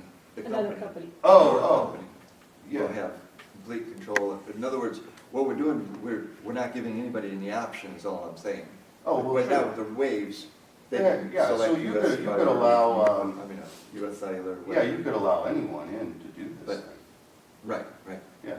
So you're asking for strictly your. Oh, no, I'm not asking for like an agreement with the city that we're the only one allowed to do this. That is a precedent that's been set in other areas, and we're not interested in that at all. I believe in free market, so anyone else can come in and do what they want to do, and our rates are highly competitive. Like Danny said, we started out in the country, and our idea was get internet to people that need internet, because we were people and we needed internet. And so we're taking that same approach of affordability, of customer service, we're same day or next day on a service call, all sorts of really different ways to do business, and that's how we're doing it. And so, our base package is $65 a month, and there's no tax title license or doc fee on that. 65 is your final bill. Okay, So when you get to the installation, you're talking overhead and underground? that's correct, yes. Some of the utilities are only underground, and in those locations, we of course want to get power. And that would restrict other companies then, because otherwise we'll have 30 cables on every pole. So there's a couple elements of that. So in Alton, we're working with them. We actually bought their dilapidated cable system, which I believe, based on some of what I'm seeing, you guys might have some existing. Not using much of that. No, we're tearing it down. You know, taking it down. Oh, Yeah. Yeah, we're removing that eyesore off the pole, and we're utilizing that pole position that's not being utilized. So that was a really nice handshake between us and Alton. Helped the city, helped us. But yeah, so that's basically what we're here for, is to see if you all would like some sweet fiber and shake hands and make sure there's an easement in place for that. Well, on the side of getting fiber in, and this is in pretty good magazine that comes, I forget what it's called, this is our electric, our community. The power line? Yeah, and it's very impressive. It says it's the equalizer. If you talk to realtors, which we could, go out and talk to realtors, it's the real thing to help out with the entrepreneurship, education, healthcare. There's no barrier anymore, living where you want to, and then live and work there. The improvements in quality of life have an added effect, no uncertain terms. It's not just saving rural America, but allowing it to thrive. To keep rural areas moving forward, we have to keep this an attractive place to work and live, and broadband is imperative to do that. Everything from our representation in government to having a workforce and employers, the economic stability of the region is tied to broadband. So it's very impressive. It's a big objective. I know of mine, and I think of yours to do that. Okay. I'm real cautious on getting one company and not letting it be a competitive market for everybody in town. I know we would love to be a competitive I market. know, I want Alan, can I Yes, So Jim. I've got multiple crews down at Alton. I've got crews at Thayer and crews at Arrowhead. It's running a mixture of aerial and underground fiber. So in Alton, for instance, on the aerial stuff and underground, we have, there's also CenturyLink on the poles and underground. There's also Show Me Fiber, which is business class only. They feed city halls and schools and courthouses, stuff like that, banks. And then us. So we're on the bottom of those poles, still getting our clearances. And basically what it looks like is on on the poles, if you're running aerial, you need about 4 inches for each company. That's how much space it takes up on the poles. So, you know, the way that we do business is we're gonna win over the customer, so they don't want anybody else. They can be on the poles, but you can look at our customer ratings and tell that they're gonna take us if we're available, if we're there, especially with fiber, because there's no contracts, there's no, you know, the payment's low, and we do same day, next day service, so that's huge. And then as far as, you know, space in the ground, I feel like maybe that's something that you're considering, right? Like, there's only so much cubic feet of dirt. And there's only so many times we can fix all the repairs that everybody keeps hitting. Yeah, so I don't understand why they were hitting all. Because we can't find it all, and we don't know where it all is. Gotcha. I can't blame them. Sure, sure. So was there option to go aerial in those locations? Okay, aerials, subdivisions, there's no poles. We've got a lot of problems with a lot of aerials, So utility marking. and we sure don't want them cabling all around town again on all those poles. So that's debatable. I mean, I like the idea, Mhm. 100%. I don't know how the feasibility will work out for us. I think we should just think about that and talk to everybody involved. Like, I would have liked to talk to Kyle about it as well. So I would caution, just we're a small company, we just have so many crews, and this is a decision about where we're going next. And I don't mean to be pressurizing in any way on this, but we'll move on, we'll move past Mountain View, and then whether or not someone will come to you is unlikely, because your numbers are overstated in the Missouri broadband map. T&T has claimed that they do 100 over 100, which they don't. However, they have skewed the map, so there is no government funding for Mountain View. So the opportunity for a private company to come in and make the investment that we're willing to make tonight, this may be a one-time shot, because when we get started in Willow Springs, which is where we'll head next, that may be a multi-year process. So, you know, it's kind of like now or never sort of a deal for us, because that's the speed at which our industry is moving. And so, like I said, I have no pressure on you guys, but we do need a decision about whether we're going to have access to the city properties. Now, if you can make that sort of a proclamation that you intend to do that, then we can, you know, maybe have a follow-up meeting or something and discuss all the specifics of it or something along those lines. But, you know, like a month time, I don't really have a whole month to come back. Oh, no, we'll probably be having a meeting next week, as far as I know. So Okay. All right. we'll work on it. Yeah, like I said, it's just the speed of which everything is happening is extreme. It's not our normal course of action, but it's all culminating quickly. Yeah, we've been in Alton for 2 weeks. We'll be done in Alton in about 4. So we're moving pretty quick. But anyway, yeah, so a couple odds and ends to consider as you guys consider the discussion here. Is the increased property value. So every house that fiber passes in front of essentially carries a $7,000 increase in its value, of which you'll be able to assess a tax. Also job opportunities and different things that come with it. I think you probably nailed it when you read the article there, most of the topic points. But as far as like, you know, you got a work from home person, they're not picking this county, they're not picking this town, they're picking somewhere that has fiber internet. When I talk to realtors, their number one thing is their fiber, is their internet there. The number of phone calls we get that the house sale is hinging on whether or not we can get a dish up on that roof has increased tenfold. And so this is the opportunity, this is the right company that cares, that is right up the road in West Plains to do it. And so I really hope that you guys make the decision to allow us to come to Mountain View. Any questions? Yeah, I do. You're putting fiber in. Where are you getting the internet that actually pushes this? Because having the wires connected doesn't mean. So the push. joke of That's that is why we Al have Gore's wires house. that you're ripping out. If anybody gets that, it comes from Al Gore's house. No, it comes from Show Me Technologies. They are a major internet backbone in the state of Missouri. They are a class 1. So basically, net neutrality is dead. That's a whole nother topic. But anyway, Show Me being the top tier provider that they are, all of the data that travels across their network carries priority over, you know, any of the other networks. So all of our backbone comes through Show Me, winds up in Sullivan, and then of course it's carried to data centers all over the country. Okay, and the other thing is about property values and stuff. You do realize that most of our rural cities do not collect as far as for taxes on properties, and Mountain View is also included with that. Really? We do not get a percentage of taxes. It only goes to the county, and even Alton's that way, as well as most of your other cities from here. So, Yeah, I'm not aware of that.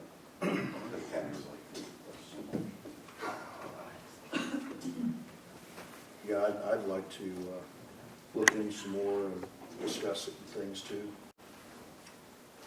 The worst thing is that with the 5G, that's really fresh in a lot of people's minds and memories, especially throughout the town. And it was not handled, it was handled in a rush, and things that happen in a rush end up the same way that it did. Right. So that's my stance as far as for that. I would like to just make a motion to table this to our next meeting to get more information on it. Motion second by Laura, all in favor? Aye. Thank you. Thank We you will again for your time. Yeah, thank you. review it again. All right. Thank you. You'll have contact information for us if you have any questions. I do. Yeah. I can take a purchase. Do that. Thanks. Oh, yeah, absolutely. Definitely helps the time. Okay, discussion on the approach to business on County Road 3500, that'd be known as the anchor.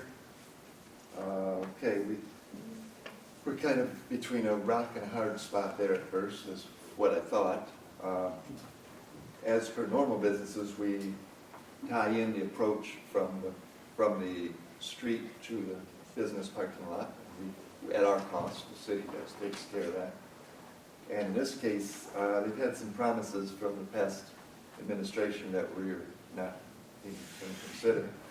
So what we're going to do is compromise, and we've come up with numbers from the road crew that gives us, it'll be about $11,000 to $12,000 for us to put in asphalt pavement approach like we do for anyone else. Now, they have a contractor that's doing the back parking lot now with all concrete. He is willing to go ahead and do concrete rather than asphalt, which is 3 times better or more, at that very same price. Well, give or take 1,000, I think it was 1,000. It was 12,800, I have an estimate from me. Well, it's a contract, not an estimate, it's an actual price. So for 12,800 or whatever, 12,300, we would get the same thing as what our crew would do, except we'd have a concrete approach rather than asphalt. And I would recommend that we go that route rather than us have our crew dig it up, put in reset the culvert. We may have to reset the culvert, I take that back. We may have to reset the culvert. The original installation was fouled up, and the culvert was left too high on the south end of it by more than 6 inches for the proper fall, and really messes it up. If they put concrete over it, we'll never fix it, and there's not enough area to put, I think it's 8 inches of concrete. So we need to reset that culvert. They didn't price that in their contract.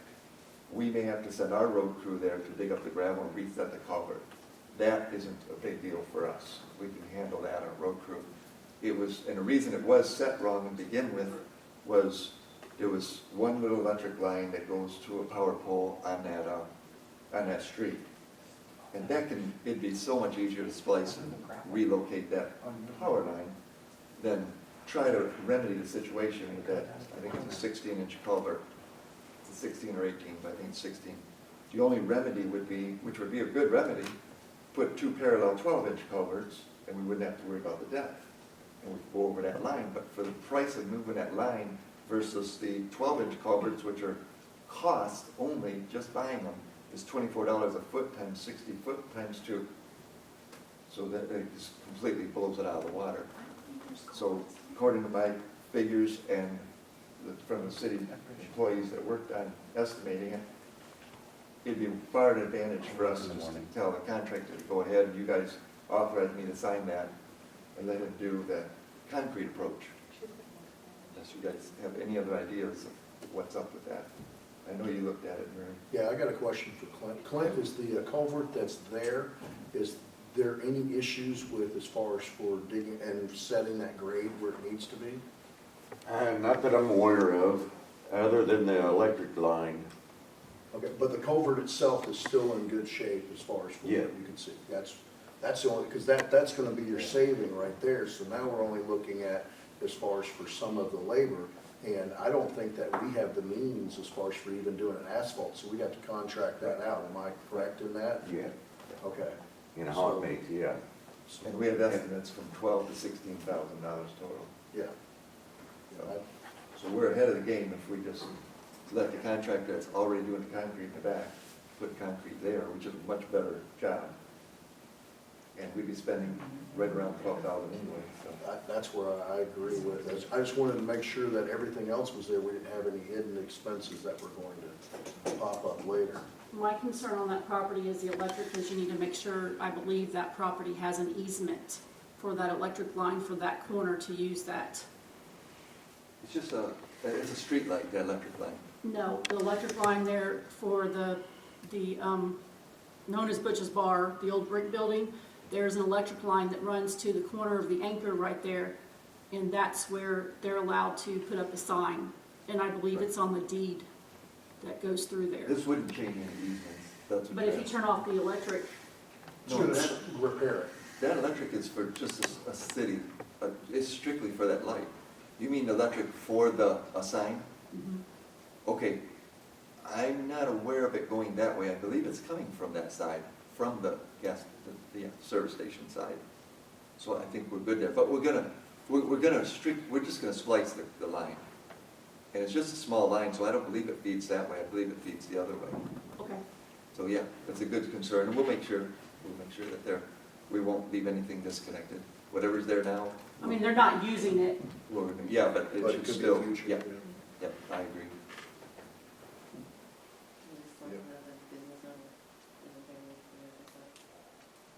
Yes, the business owner would be very happy with it, yes. So if you guys would pass it, put a motion forward for me to go ahead with that contract, I will. To authorize you to sign a contract, we'll have to do an ordinance. Oh, we'll need an ordinance? Okay, what do we do there? So we can do that next week if we It'll need to. be the next and- meeting. Yeah, Okay. and we'll just read it twice. So we don't even need a motion as far as for that at this time, because it'll be reading of twice for the ordinance. Yeah, We need a motion to tell you to go ahead with putting that ordinance together? I mean, you can do one if you want to, but, Okay, you can, It's not well, necessary. I wanted their blessing before we did it. right, yeah. I didn't want to just overstep.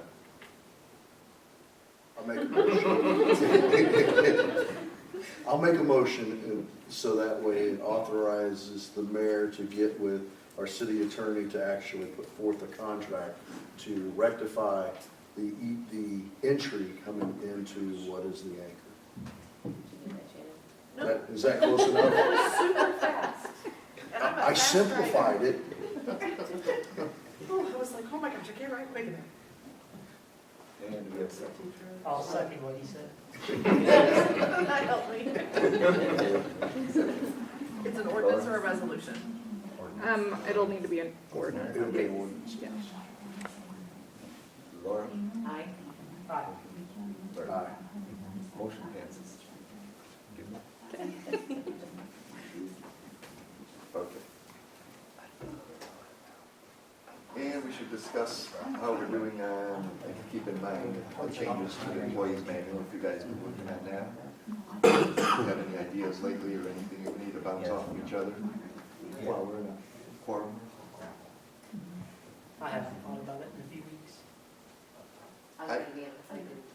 I haven't worked on it myself because I really want to get that budget going and Yeah. put out all the other fighters that we're putting out. Right, and that's what, I hate to muddy the waters with that, but if you guys have anything, we'll. We do need it, I mean, it does need to be. So I think we have something, we just don't have it right now. Okay, that's fine, that's fine. so that's just to update the employee manual as well as we're also working on some of the old outdated ordinances. So that way everybody knows what, It's gonna be an We're ongoing referring to- thing as we go. correct. Okay, discuss electric shut-off and reconnect process. Are you still working on that ordinance? So our ordinances, as we've Deidre and I talk about all the time. There's a lot of things that need to be updated. Lots of things have come up. Our utility shutoffs are something, in layman's terms, I believe needs to be worked on to be made more black and white. So our problem is that our ordinance reads that you must pay your utilities before shutoff, okay? So typically, our shutoffs are the 21st unless they fall on a weekend. The problem with that is that, so we first get there, the girls run out, usually Morgan, she makes sure she comes a little early, she runs out, she checks all the drop boxes. So now we're on shut-off day. So she runs and checks them just to try to help everybody, gets those people put in a computer. Then at 8:15, she checks them one more time, just because it's Morgan and she doesn't like to turn anybody off, and puts those in the computer. So then we try to just draw the line there. Well, the problem is then you have someone, let's just say from one of the apartment complexes, well, my neighbor dropped theirs off at 8:15 and I was there at 8:16 and you shut me off. We need something very black and white so that we have basically a leg to stand on. So if we want to reword it like, for example, they must be paid by 4:30 the day before shut off. So, some towns do 3 o'clock. We need something so that it's so very black and white that there's no room for error on either of our parts, the people paying or us doing the shut-offs. One other thing is that we are the only city that I've called, and I give you lots of different comparisons. We are the only one that have a tiered reconnect fee. So there are, I think it was last month, we had 67 on our shut-off list. So the two girls have to spend 30 to 45 minutes, sometimes over an hour. We have to take every one of those accounts, look them up, and see how many shut-offs they've had to determine what their reconnect fees are. So we get a printout, you have to zoom through. Sometimes it takes 3 and 4 of us to go through all of those before 9 o'clock when the doors open.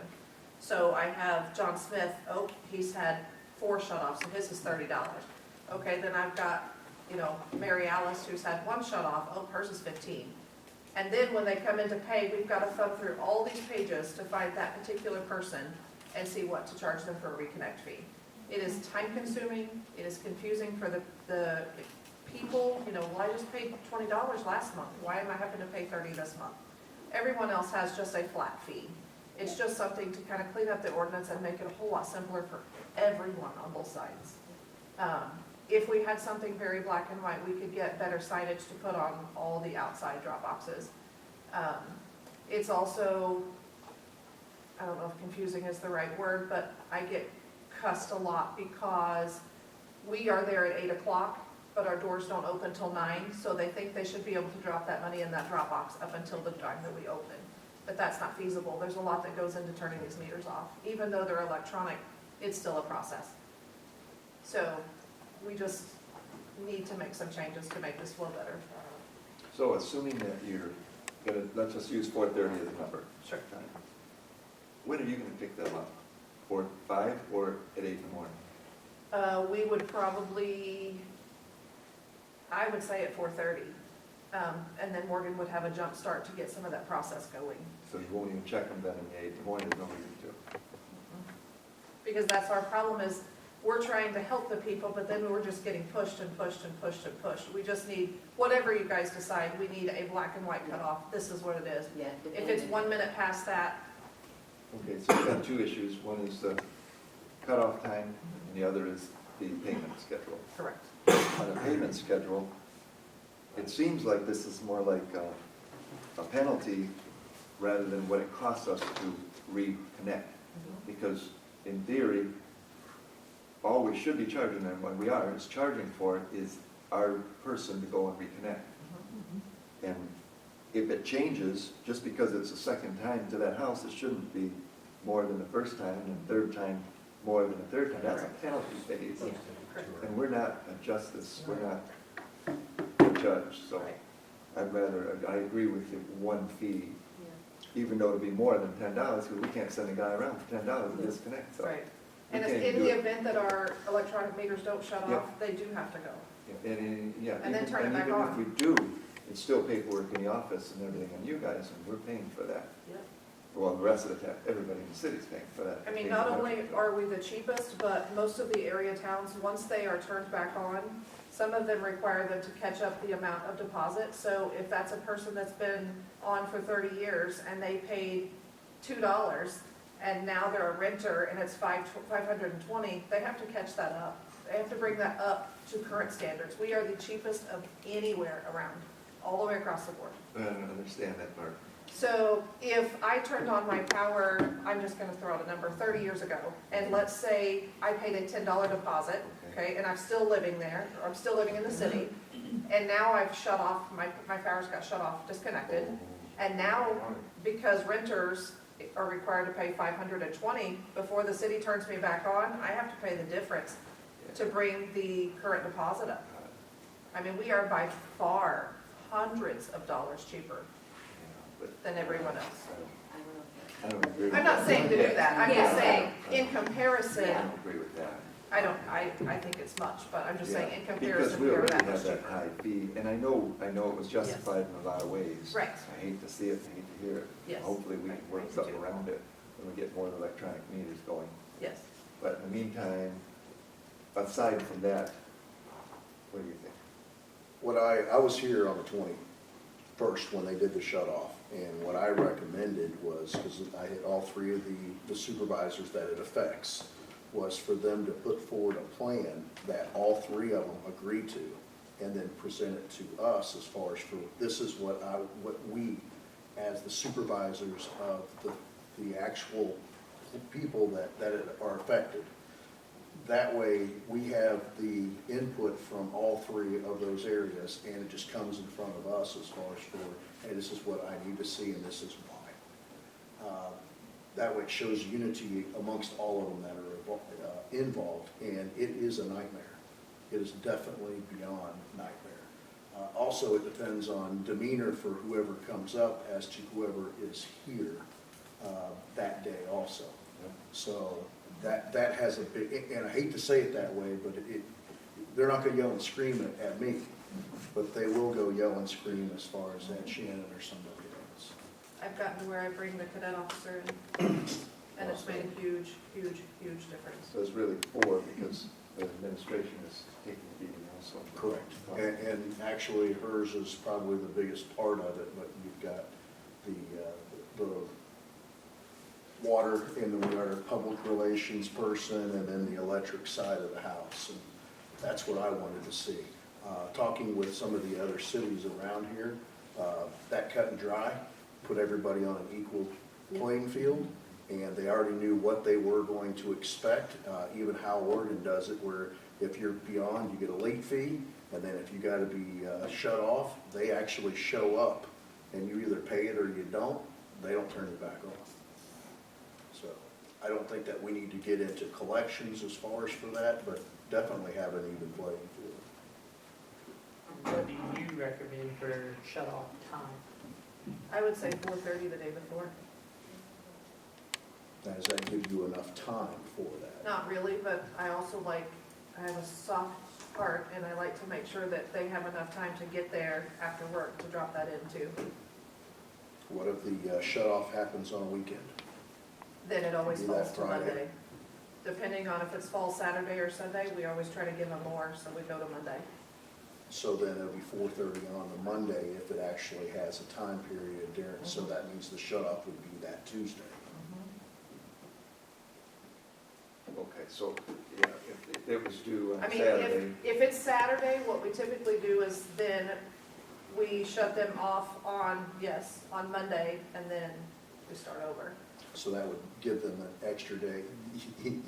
Sorry, Thank you. I have a question.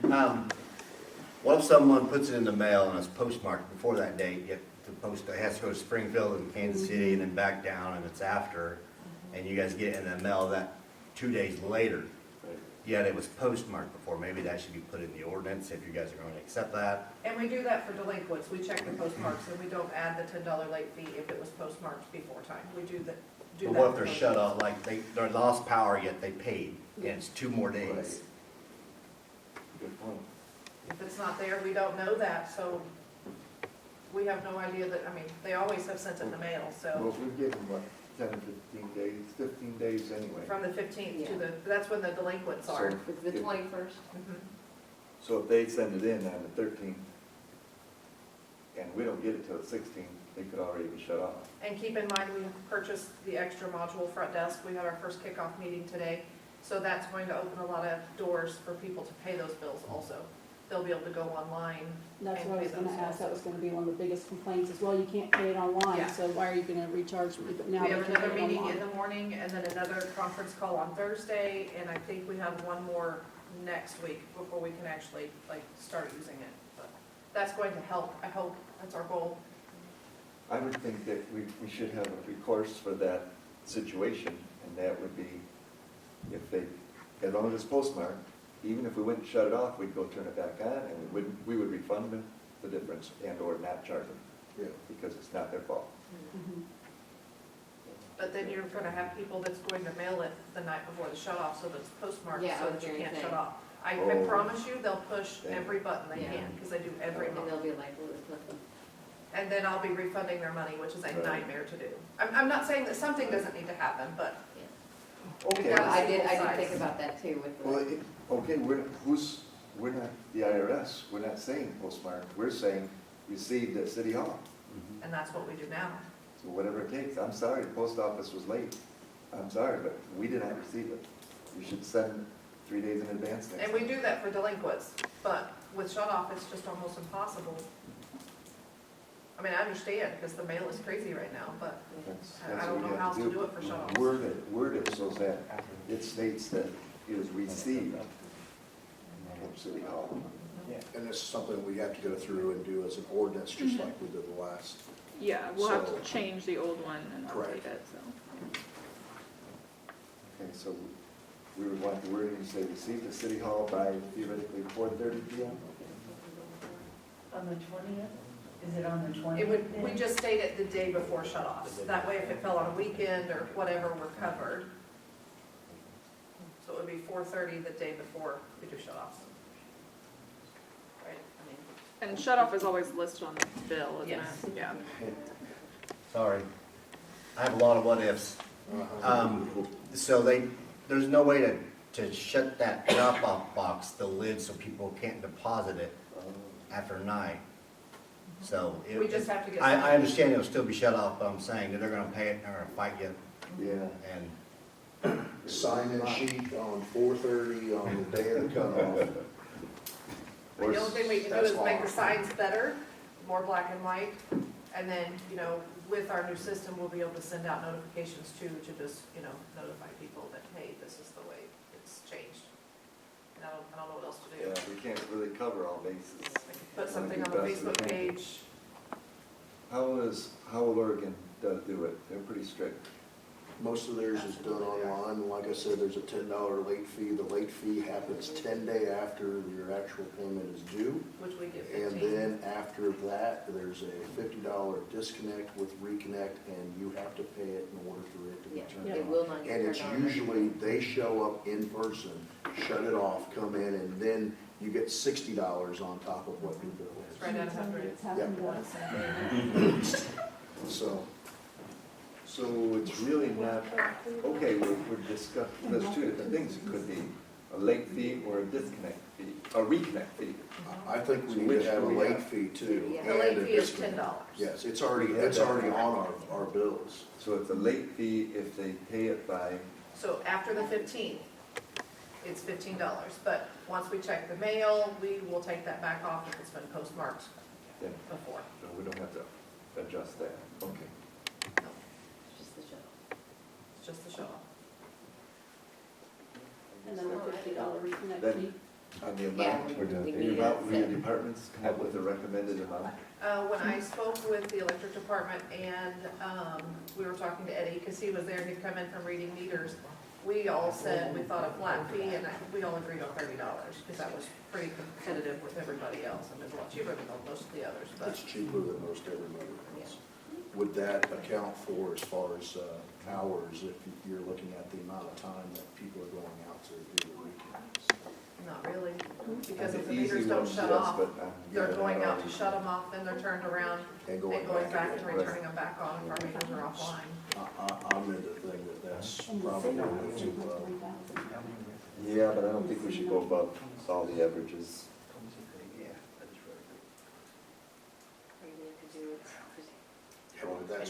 lot of their Yeah. late fees are a percentage of their total bill. That's Yeah. right. Yeah, That's they- huge. Yeah. Ours is just $10, no matter if their bill is 15, isn't it? $10 off. of $10 it. late fee. And some are both, Yes. 25 feet Yeah, we're and cheaper 10%. all the way across the board on everything. Wow. What I have seen, because I've talked to some of the other, like Willow, when they implemented this, it stopped a lot of that. Yes, Yeah. that's what they told us. Recurrent, because they knew that it was going to cost too much. So it made it, it was a deterrent in itself.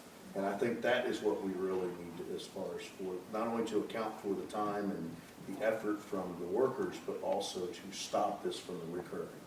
I do like the Hal Oregon where they have the reconnect fee and then the additional reconnect on the same day. Yep. Reconnect fee or additional $50 reconnect fee on the same day. It's $45 if you want to turn back on, but if you want to turn back on right then, Then it's, it's more expensive. If you want to turn back on tomorrow, it's cheaper. Well, that's an or, so it's Yeah. 45 or 50, so it's just another Right. $5. yeah. Yeah, that's the other thing, yeah, they expect us to drop everything we're doing, run over there. And we do. I don't blame them in a way, and Yeah. accidents happen, I've been late, Oh, I've yeah, been late I've been on late. 5 bills in a row. I'm not in a row, sorry, all in one lump sum. I went there, but I forgot all about them. Oh, I counted, but even then, I come in and forgot all about them. Here I had to pay an extra $50 for our $10 late fees Yep. for 5 accounts. Boy, that would be $250. That's up to you guys, what do you guys think? Punky, what do you think? About a $40 late fee. Or $40 connect fee, Either way. $10 for the late, and you talk about the reconnect? Yeah, because Yeah. $10 is taking care of administration, Yes. And interest. and then 40 is 10 plus 30 for the outside guys.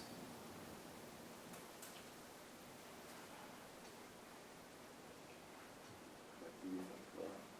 I'm just trying to think of something to keep. Because like you said, I know there's some people who are just repeat offenders and they're just not gonna get it, but there are also some people that life happens. And if it's someone's on budget, I don't want to hit them too hard, but 40 would be a good compromise, that'd be right in the middle. And we'll be under almost everyone. Yeah, just looking at all the other ones, yeah, 40 is still cheap. yeah. And then Because it there's ties- no, It doesn't just tie up our person reconnecting, water or electric, but it takes them away from their job yeah. that they're doing, it interrupts their day. I had a And plus, person, if we've got that, then that frees up all the time you guys spend in the morning going through the paperwork, finding the first time, the second time. I had a lady that came and got me because she was cussing and mad, and she was upset because she was shut off. And I said, is this your first time being shut off? Because, we try our best to have a good heart and, try to help people. And she was like, I don't know. And so I looked it up, and she's been shut off 39 times. Wow. And last month was the most recent. It was 2 months in a row, So I'm not asking because I don't have a good heart. I'm Yeah. asking because we need it more black and white so we have a leg to stand on. Yeah, Like, I'm sorry, this is the rules, because otherwise they say, well, I had a guy punch the glass at me a couple months ago because I wouldn't open the door for him to pay me at 8:30. And literally was punching the window at me mad. Well, we don't open till 9. I'm sorry, yeah. but you've already shut me off. But you didn't, I know. Well, we start shutting off at 8 o'clock, but you don't open till 9. Well, yes, but we start at 8, but you don't open till 9. If it's very black and white, I think it would help everyone. Yeah, And so the wording change, that would help a lot. And the late fee would still remain $10. And if you guys want $40, but we're gonna have to do this at another meeting, so. Mhm. But I that's just didn't know about what you We'll were. have to build an ordinance and We we do agreed 2 readings. to go with that. yeah. All right, so you'll have that ready for So us 40, reconnect. next week. Yeah, but we can change our mind between now and next week. Yeah. But it's something for us to sleep on. No problem with that? Well, unless I hear otherwise, I'll plug 40 into it, and then if you guys decide you want to change it, we can always just Okay. pass it with that And change. the wording being the most important thing. Yes. And at 4:30. Yeah, 4:30 the day before. That will help us. Okay. Next, discuss vending at the golf course. At the golf course, they've got a little bit of food, a little bit of drinks, et cetera, including water, pop, soda, whatever, Gatorade. And on the golf course, if you follow along with not some of, but most of the golf carts, there's an extra beverage that we don't have for sale at our pro shop. And that would be a little bit of alcohol involved. And there are no, after researching it, others researched it for me, I did not do it. But I'll take the credit. Anyway, just the same. There are no restrictions on us other than the normal laws of alcohol consumption in a public and alcohol sales. And as long as those are abided by, which right now the consumption public is abided by on the golf course, we don't have a problem. We haven't had an alcohol-related problem to my knowledge, unless the police tell me any difference. So We have an ordinance that says you cannot. we haven't had any big occurrences of that. Correct. Okay. Okay. So I do not see why we are not selling, dispensing, not in a liquid form, but in a canned form, so that we don't have bottles on the course. Or why we are not selling cans of beer as well at the pro shop. There's a large markup there, and people are bringing it and ice to the golf course 80% of the time already. So why don't we just provide it for them?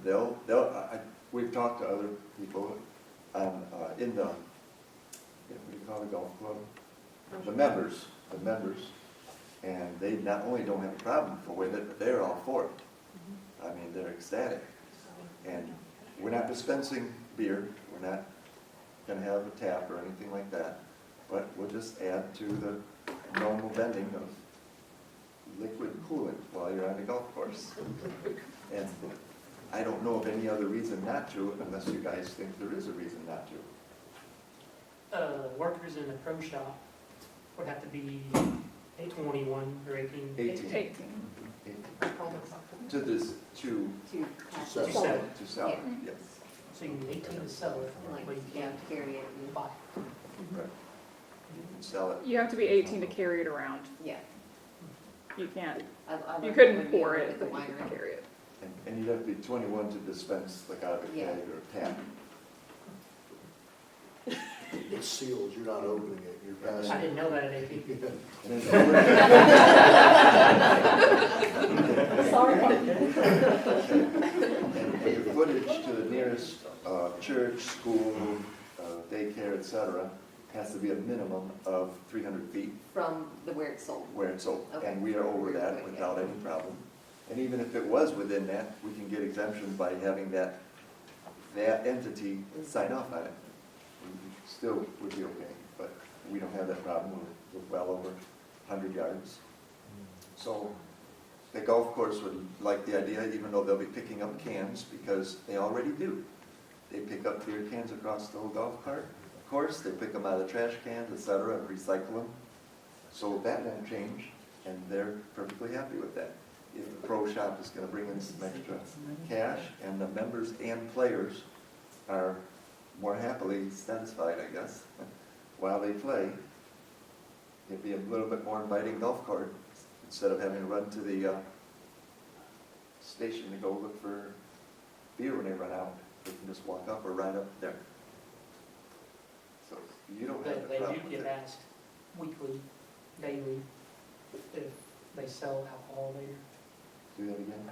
So they already, people who are not members of Mountain View, when they come in from tournaments, they're already calling ahead, asking if they can purchase it there. Okay. Liability. That was my question. Liability-wise, I think that there needs to be an education program if this goes through, as far as with the workers that are there, as far as for IDing requirements, and also the tracking, you know, because our systems and stuff would have to be, yes, we sold X amount, but we guarantee that they were 21 or above. We have to abide by the Liquor Control Commission, so that Correct. would be, we have a checklist. And yes, everyone would be educated to such. That's in their job, whatever's in their job description. That's not a problem. What does our supervisor of the golf course, what's his He's all for it, opinions and and stuff? he may be picking a few more cans up, but he'll know then at least he's picking up cans that made money for the golf course rather than for somewhere else. He has no problem, he would have problems with bottles. And right now they bring cans and bottles. So he'd be more apt to buying our cans rather than bringing the bottles in. So we don't want the bottles out there. Jamie, your thoughts? I am absolutely against drinking on a golf course because you are driving while impaired, and that's how I view it. So, I mean, if you're going to drink, you should not be operating a vehicle. You can get a DWI on a golf cart because it is a public property, and it's public on the streets, and it's public there. So, but it's not our responsibility to make sure somebody's not drinking over if we're not selling by the tap. We're selling by the can or the bottle, right? You're doing like a package sales. Yes, package. So it's not your responsibility. The only thing that's your responsibility is make sure that you cannot sell to someone that's intoxicated already. And That's really the only liability the city would have when it comes to that I can think of immediately. Now, a few years ago, they tried this. Bob Overzalik and Charles both kind of squashed that for some reason. And I don't know the reason why, because I was not involved in that conversation. So that'd be something to look into. There's some reason it stopped. Because they was brought up before. Because it does go on right now. You're right, you're absolutely But right. it not necessarily means they're drinking enough to blow whatever it is on your Correct. breathalyzer. And Correct. hopefully everybody will be do it modestly or whatever within reason, but right, it's still. I'm not the opposed to city. drinking, period. Right. But, you know, I don't want somebody trip and fall on city property and sue the city. We checked with the insurance, what did they say?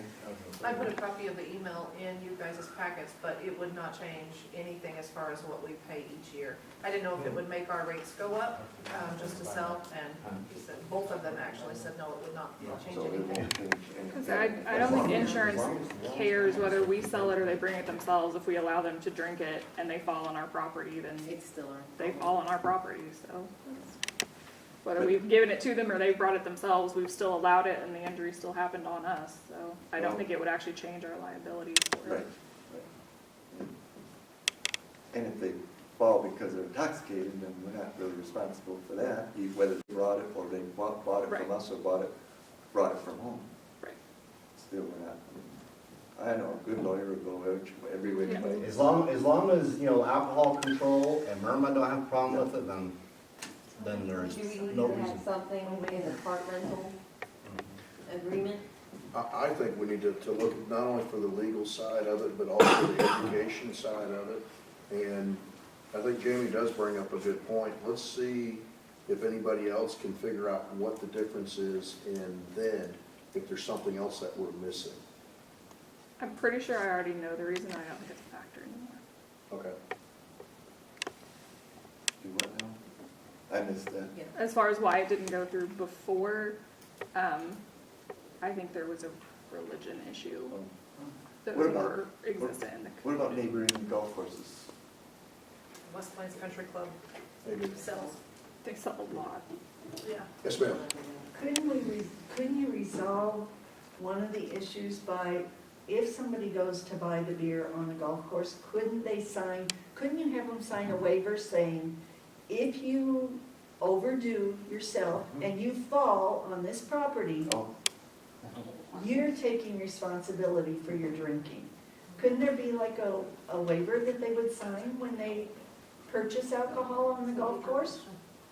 I mean, you could, but as an attorney, I don't put any value in a full-time listing. It's not. I was No, gonna say. they are I not mean, worth the paper Because they're on. even if I went to the bar and I just got drunk and I stumbled in the bar, Right. it's the same thing. Well, and there's a right? reason that the bartender has a responsibility to cut you off. Yeah, they cut you off if you- Yeah. and these are all adults, Yes. and otherwise, we can't babysit them. If they bring in their own beer and drink it and in excess, or they bought it and drink it in excess. They're gonna do it either way. I mean, I'm in agreement with that, like, if they're gonna do it anyway, I would like to, the golf course to make a little money off of it, I mean, if, And it'll bring in, like these tournaments, boy, if they know yeah, that, that we it's serve gonna make it alcohol. more entertaining, but a more, they'll wanna come here more. Does the golf course have an ice bin, They have an ice machine. ice machine to fill coolers? Well, there's already one tournament a year that provides liquid cooling for the tournament. So So what, it's already what there. do we need to allow that, just a motion? Would that allow them to sell that at the golf Or course? is that an Um, ordinance? I didn't see anything in our very old book at the office saying that you couldn't do it, but Jamie, did you say that there was something? It might just be missing from the Yeah, we ancient have one a that we standing have. ordinance that there's no drinking in certain places, And and that's one of public them. places is one of them, so. Okay, So, yeah, that ordinance, that's probably in chapter, oh goodness, 11, I think, or 9, I don't remember. 9, so. okay, So we'll have to amend the ordinance first anyway to allow. it. right. Well, so if it just says public places, it shouldn't be happening there now Correct. at all. So we're already breaking that, so we really should have fixed it. We don't very take our long patrol time. cars out on the golf course, so we don't check people. When we tee off on hole one, there's a list of like 10 rules you're supposed to follow, and it says in those rules right there, no alcoholic beverages. In those rules already, when you tee off. Are So- gonna change the sign? In a police budget, if we put in a golf cart with lights and stuff like that, No, we don't want it, we don't want it. We'll pass. I think that would make it's a quick route to make a lot of people angry, getting the police out on the golf course. okay, if you could check into that and have it ready for us. Yeah, then so we'll see what- I don't know that for this selling itself, we need any kind of ordinance, we would just need to change that to make it so that Consumption. you, yeah. Yeah, so I think as far as implementing the sales there, if you guys want a resolution or something like that, we could do it, but I'm not aware of any ordinances that it would be conflicting with that already exist, saying specifically you can't sell it there. And the liquor licenses are available. Okay, I was going to say, isn't there a certain number of liquor licenses that we can? Yeah, and I believe we've got 4 left right now. Yeah. Yeah. And when I checked Yeah. with the state, I went through the highway patrol just asking questions, Yeah. and it would be $58 to allow us to sell from, let's just say today, in May, until July of next year. So, yeah. I just was kind of like, if this was to happen, Yeah. what would this consist of? So, Okay, so we could do it all in one swoop. Well, what Yeah. about taxes on the alcohol also? How do you go about doing that? It Same should be as part of it. Same with all City the rate. So we need to table this till we find out if there's an She ordinance and can, change well, it. she'll bring what it takes to amend it. Yep. Go from there next week. Yeah, and in the meantime, I'll double check with Charles just to make sure that there wasn't more to why it didn't go through the last time than I think there is, but I'm pretty sure it was just a different view. Pardon? I think it'd be progress. So if you're gonna start selling liquor, you're gonna let people still bring their alcohol in? We don't restrict that now, so Yeah. we're not gonna start. Well, I don't see how we the could- country club West Plains, They won't. they ask you not, no outside coolers They is what they ask, say. yeah. I They don't. I don't think it's necessary. I don't think you're gonna sell much, because they're gonna still bring their stuff in. But, Yeah, but they're gonna run out. yeah, they'll run out. it over drink. Yeah, there you go. They drive better. Yeah, well, what do you think? I don't know, nobody can think of that idea. Let's baby steps. Yeah. We have a lot of other ones to, yeah, baby We steps. just make it allowable and then, See where it goes and see, from yeah. there. I think that'd be, at least it's a good start, and a foot in the door. Okay, table that now. And now, speaking of payment, oh wait, no, this is. The assistant, Yeah. Assistant Chief of Police, you are on board. oh, he didn't even Hey, know he was what? coming, that's What? good. That's- You were supposed to present us with something here. Come talk to us about what grants and stuff you've already fulfilled. Actually, not to us, but to let everybody else know. about the LESO program? Correct. Okay, so last month, we got signed up to the LESO program, which is the Law Enforcement Safety Officer Act. It's basically where law enforcement agencies have access to apply for excess government military property. And so we signed up and finally got approved. It was a long process. It was like a 9-month long process of getting all the I's dotted and T's crossed. But we were signed up, and since March, we've received, or we've been awarded, we're still receiving some items, but we've been awarded just over $100,000 worth of property. Which, I mean, it's different things. Night vision, we use that a lot for missing persons, working burglaries at night. And Murray can tell you, those units aren't cheap. You're talking like 15 grand a pop. So it's something we can never even look at. It's just like, yeah, that'd be nice, but. So optics for our patrol rifles, again, just some things that we couldn't even think about putting in the budget. So that's been good. We've gotten a few grants this year already, so it's going good. Is that like, is that 100%? Like it's, So the LASO program is, your only cost is either shipping the equipment or going to retrieve the equipment. One of the items we got was a side-by-side. So John Deere side-by-side. We went up to Kansas City, Leavenworth, and picked that up. So it's, I mean, really, you're only limited by about how far you're willing to go. I mean, there's any kind of equipment that the military has access to, we basically qualify for. So generators, trucks. I was looking at it today, there was a brand new, well, not brand new, but it had 15,000 miles on it, Kenworth semi-truck in Florida for free if you just go get it. I mean, you gotta justify it for the. Put a light kit on it, it'll be all Yeah. right. For the parade, yeah, for the parade. There we go. road trip. Yeah, so we're excited. I mean, it's everybody, all the officers are excited to get new equipment in because, I mean, officers are usually gadget happy, so it's fun to get new stuff, especially, I mean, stuff you can use. I mean, it's really nice to have that night vision and stuff. It's about everything but sidearms, correct? We can even, the LESO program, you can even get M4 sidearms. Yeah. Okay. Yeah. So they're few and far between. And a lot of the stuff, it's first come, first served. So it's like a military, it's like a Facebook marketplace, but it's military stuff, and it's first come, first served. So, yeah. Thank you. They also, it also is for the assistance of the police department too. Equipment can be got to assist the police, so. Like a Connex, a cooling station, stuff like that. That was just mentioned So I know, earlier. yeah, Stan was talking earlier about like wanting to turn an engine into a cooling unit. I mean, the military has those ready-made, they're purpose built for that. I mean, Isn't there also, so that same program can go towards first responders also, correct? Because for some of them for Because they're assisters natural. to us, and anyone that is I mean, it's justified for the police department, it'd be under police department control, but I mean, if we're using it for, I mean, if we're for first response to natural disasters or anything else, I mean, that the police could be justified in getting the equipment for. There's even, I mean, there's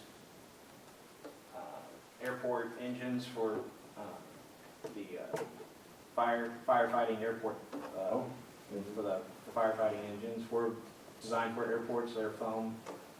So, I mean, those are $300,000 units. So you just gotta write the justification for it. So side by side with whirligigs on top of that, I have a question.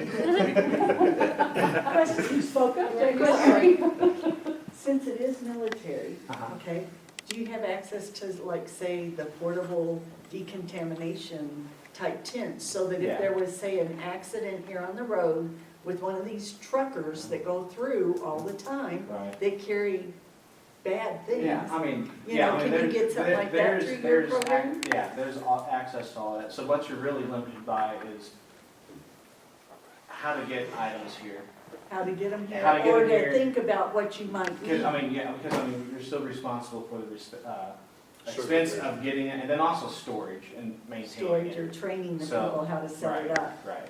So it's like, I mean, it'd be nice to get that, but I mean, I have no clue how to set it up or run it. So, I mean, it's- That's where you have to contact some military people and we can help. The units that you're talking about, one tent comes in 3 trailers.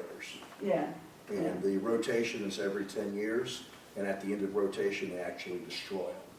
So that particular is pretty hard to it's get. pretty hard to get. Yes. Somebody. Even if they weren't used, they weren't utilized? It's part of the It's Homeland still- Response Force, which we have, there's 10 of them throughout, I'll fill in later, but Yeah. I did that job for years. So yes. 3 years. You did the they're usefulness is up. decontamination, good, yeah. But that's just something I kind of think about sometimes, because we do have a highway, Yep. and we have a lot of trucks that come through here that have hazardous stuff, hazmat stuff, you know, and I'm like, if we ever had an accident on this highway, are we prepared for that in our town? We got 3 bumpers. So at this time, I would like to open it up for public discussion. I'm sorry, We always jump the gun. I'm so sorry. Is there anyone else that'd like to make comment? Because I believe we're gonna be going into a closed session soon. Are they working on the golf course? How's it coming along? How's it look? Sorry, I was really loud. Have you been out to see it lately? Oh, drive by the back side of it. That's the best way to go through. It is night and day different. Got a good synopsis and stuff. Yeah. Let's just say the lawnmowers are really busy right now. Mhm. Yeah, we saw one today as we So- went past. As far as the greens, if they're recovering, Yeah, I know, 'cause I used to play there, me and my pastor used to go there all the time, and now we go to Willow because the greens, you put the ball and it goes every which way, you know? That's your best game right there's the putt, you know, so you really want good greens and stuff. Wow. So we haven't played there in a year. We go to Willow. So, yeah, maybe you need to check it out Yeah. then. yeah, play Mountain View and play Willow and give us your thoughts on it. Okay. I have lots of thoughts.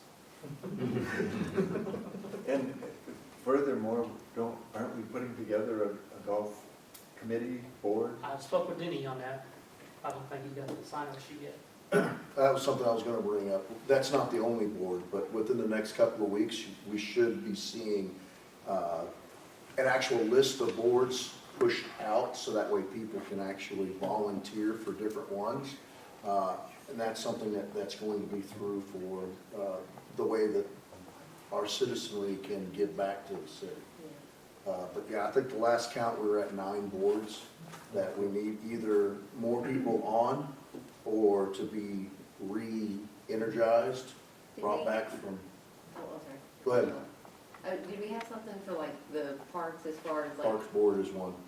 would that entail like our softball fields, our soccer, like do we have anything for like youth that would bring us all together? Because Nathan has volunteered for that. Has he really? He has, he actually has. Well, maybe we should have a board to, And, I'm not and I'm gonna throw you two in there. we may need a board to, like, put together all these boards. Are the boards Committee. listed on the city, They were compiling them, and once they're done with the list, then I'll be putting them on the city page. Okay, okay. Yes, ma'am. Do you know that a lot of times though, when you try to go to Mountain View City, So California. you all of Yeah. a sudden are connected. We're going to meet her tomorrow in California. Not man. Please, not- Yeah, I didn't know, it's like, to them, it's like, they shift you sometimes when you Had try to somebody get tell to me that yours. before. Cricket, do you have something?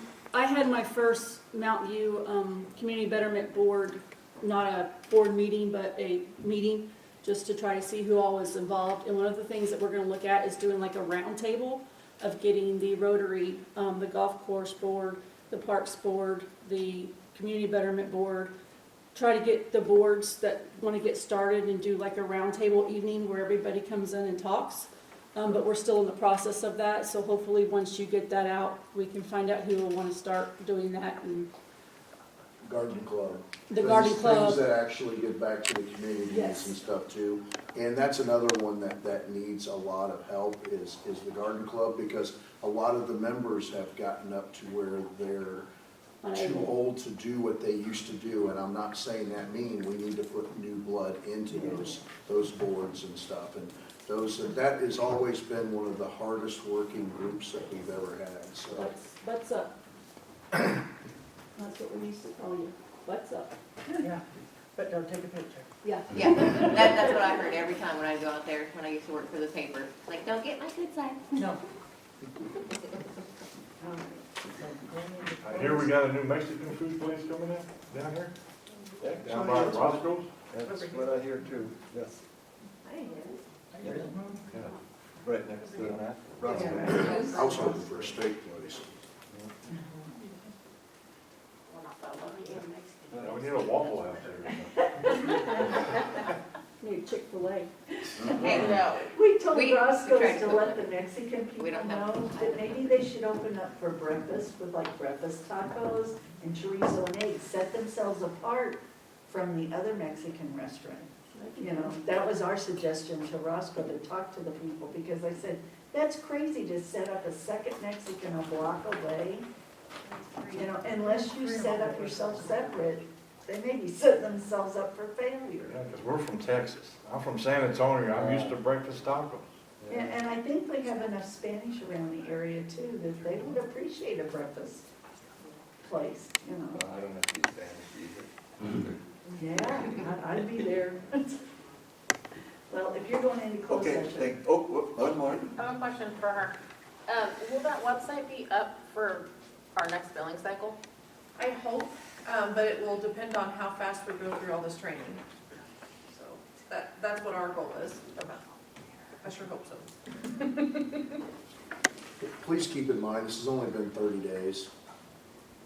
Oh, we've accomplished a lot. And that's something else too. We will be pushing out monthly accomplishments or things that we're working on so more people can see it. If you knew half of what the girls do, it just happens that they are girls, I'm not being judgmental. But what they've been getting done in City Hall, paperwork-wise, et cetera, and get things reorganized and back to where it should be. And we're not there yet, but they are working at it. They're doing fantastic. Yeah, they pushed my permit through in less than 24 hours. All right. But they're trying, and they're doing a good job of it, so we're moving right along. We're way further ahead than I would have guessed. If you'd asked me a month ago, We've 2 done months more in ago. a month than they did in the last year. Yeah, that's the truth. 15 minutes. We've really gotten a lot done. But no problem. And we Anybody have appreciate anything you else? guys' input. Appreciate it. Anybody have a, I'd like to make a motion in order to go into closed session according to RSMO 610.21 subsection 3, 021? 021. whatever. We have a He tried motion so on the hard. floor, amended by seconded by Laura. All in favor? Going home? Oh, I. Aye.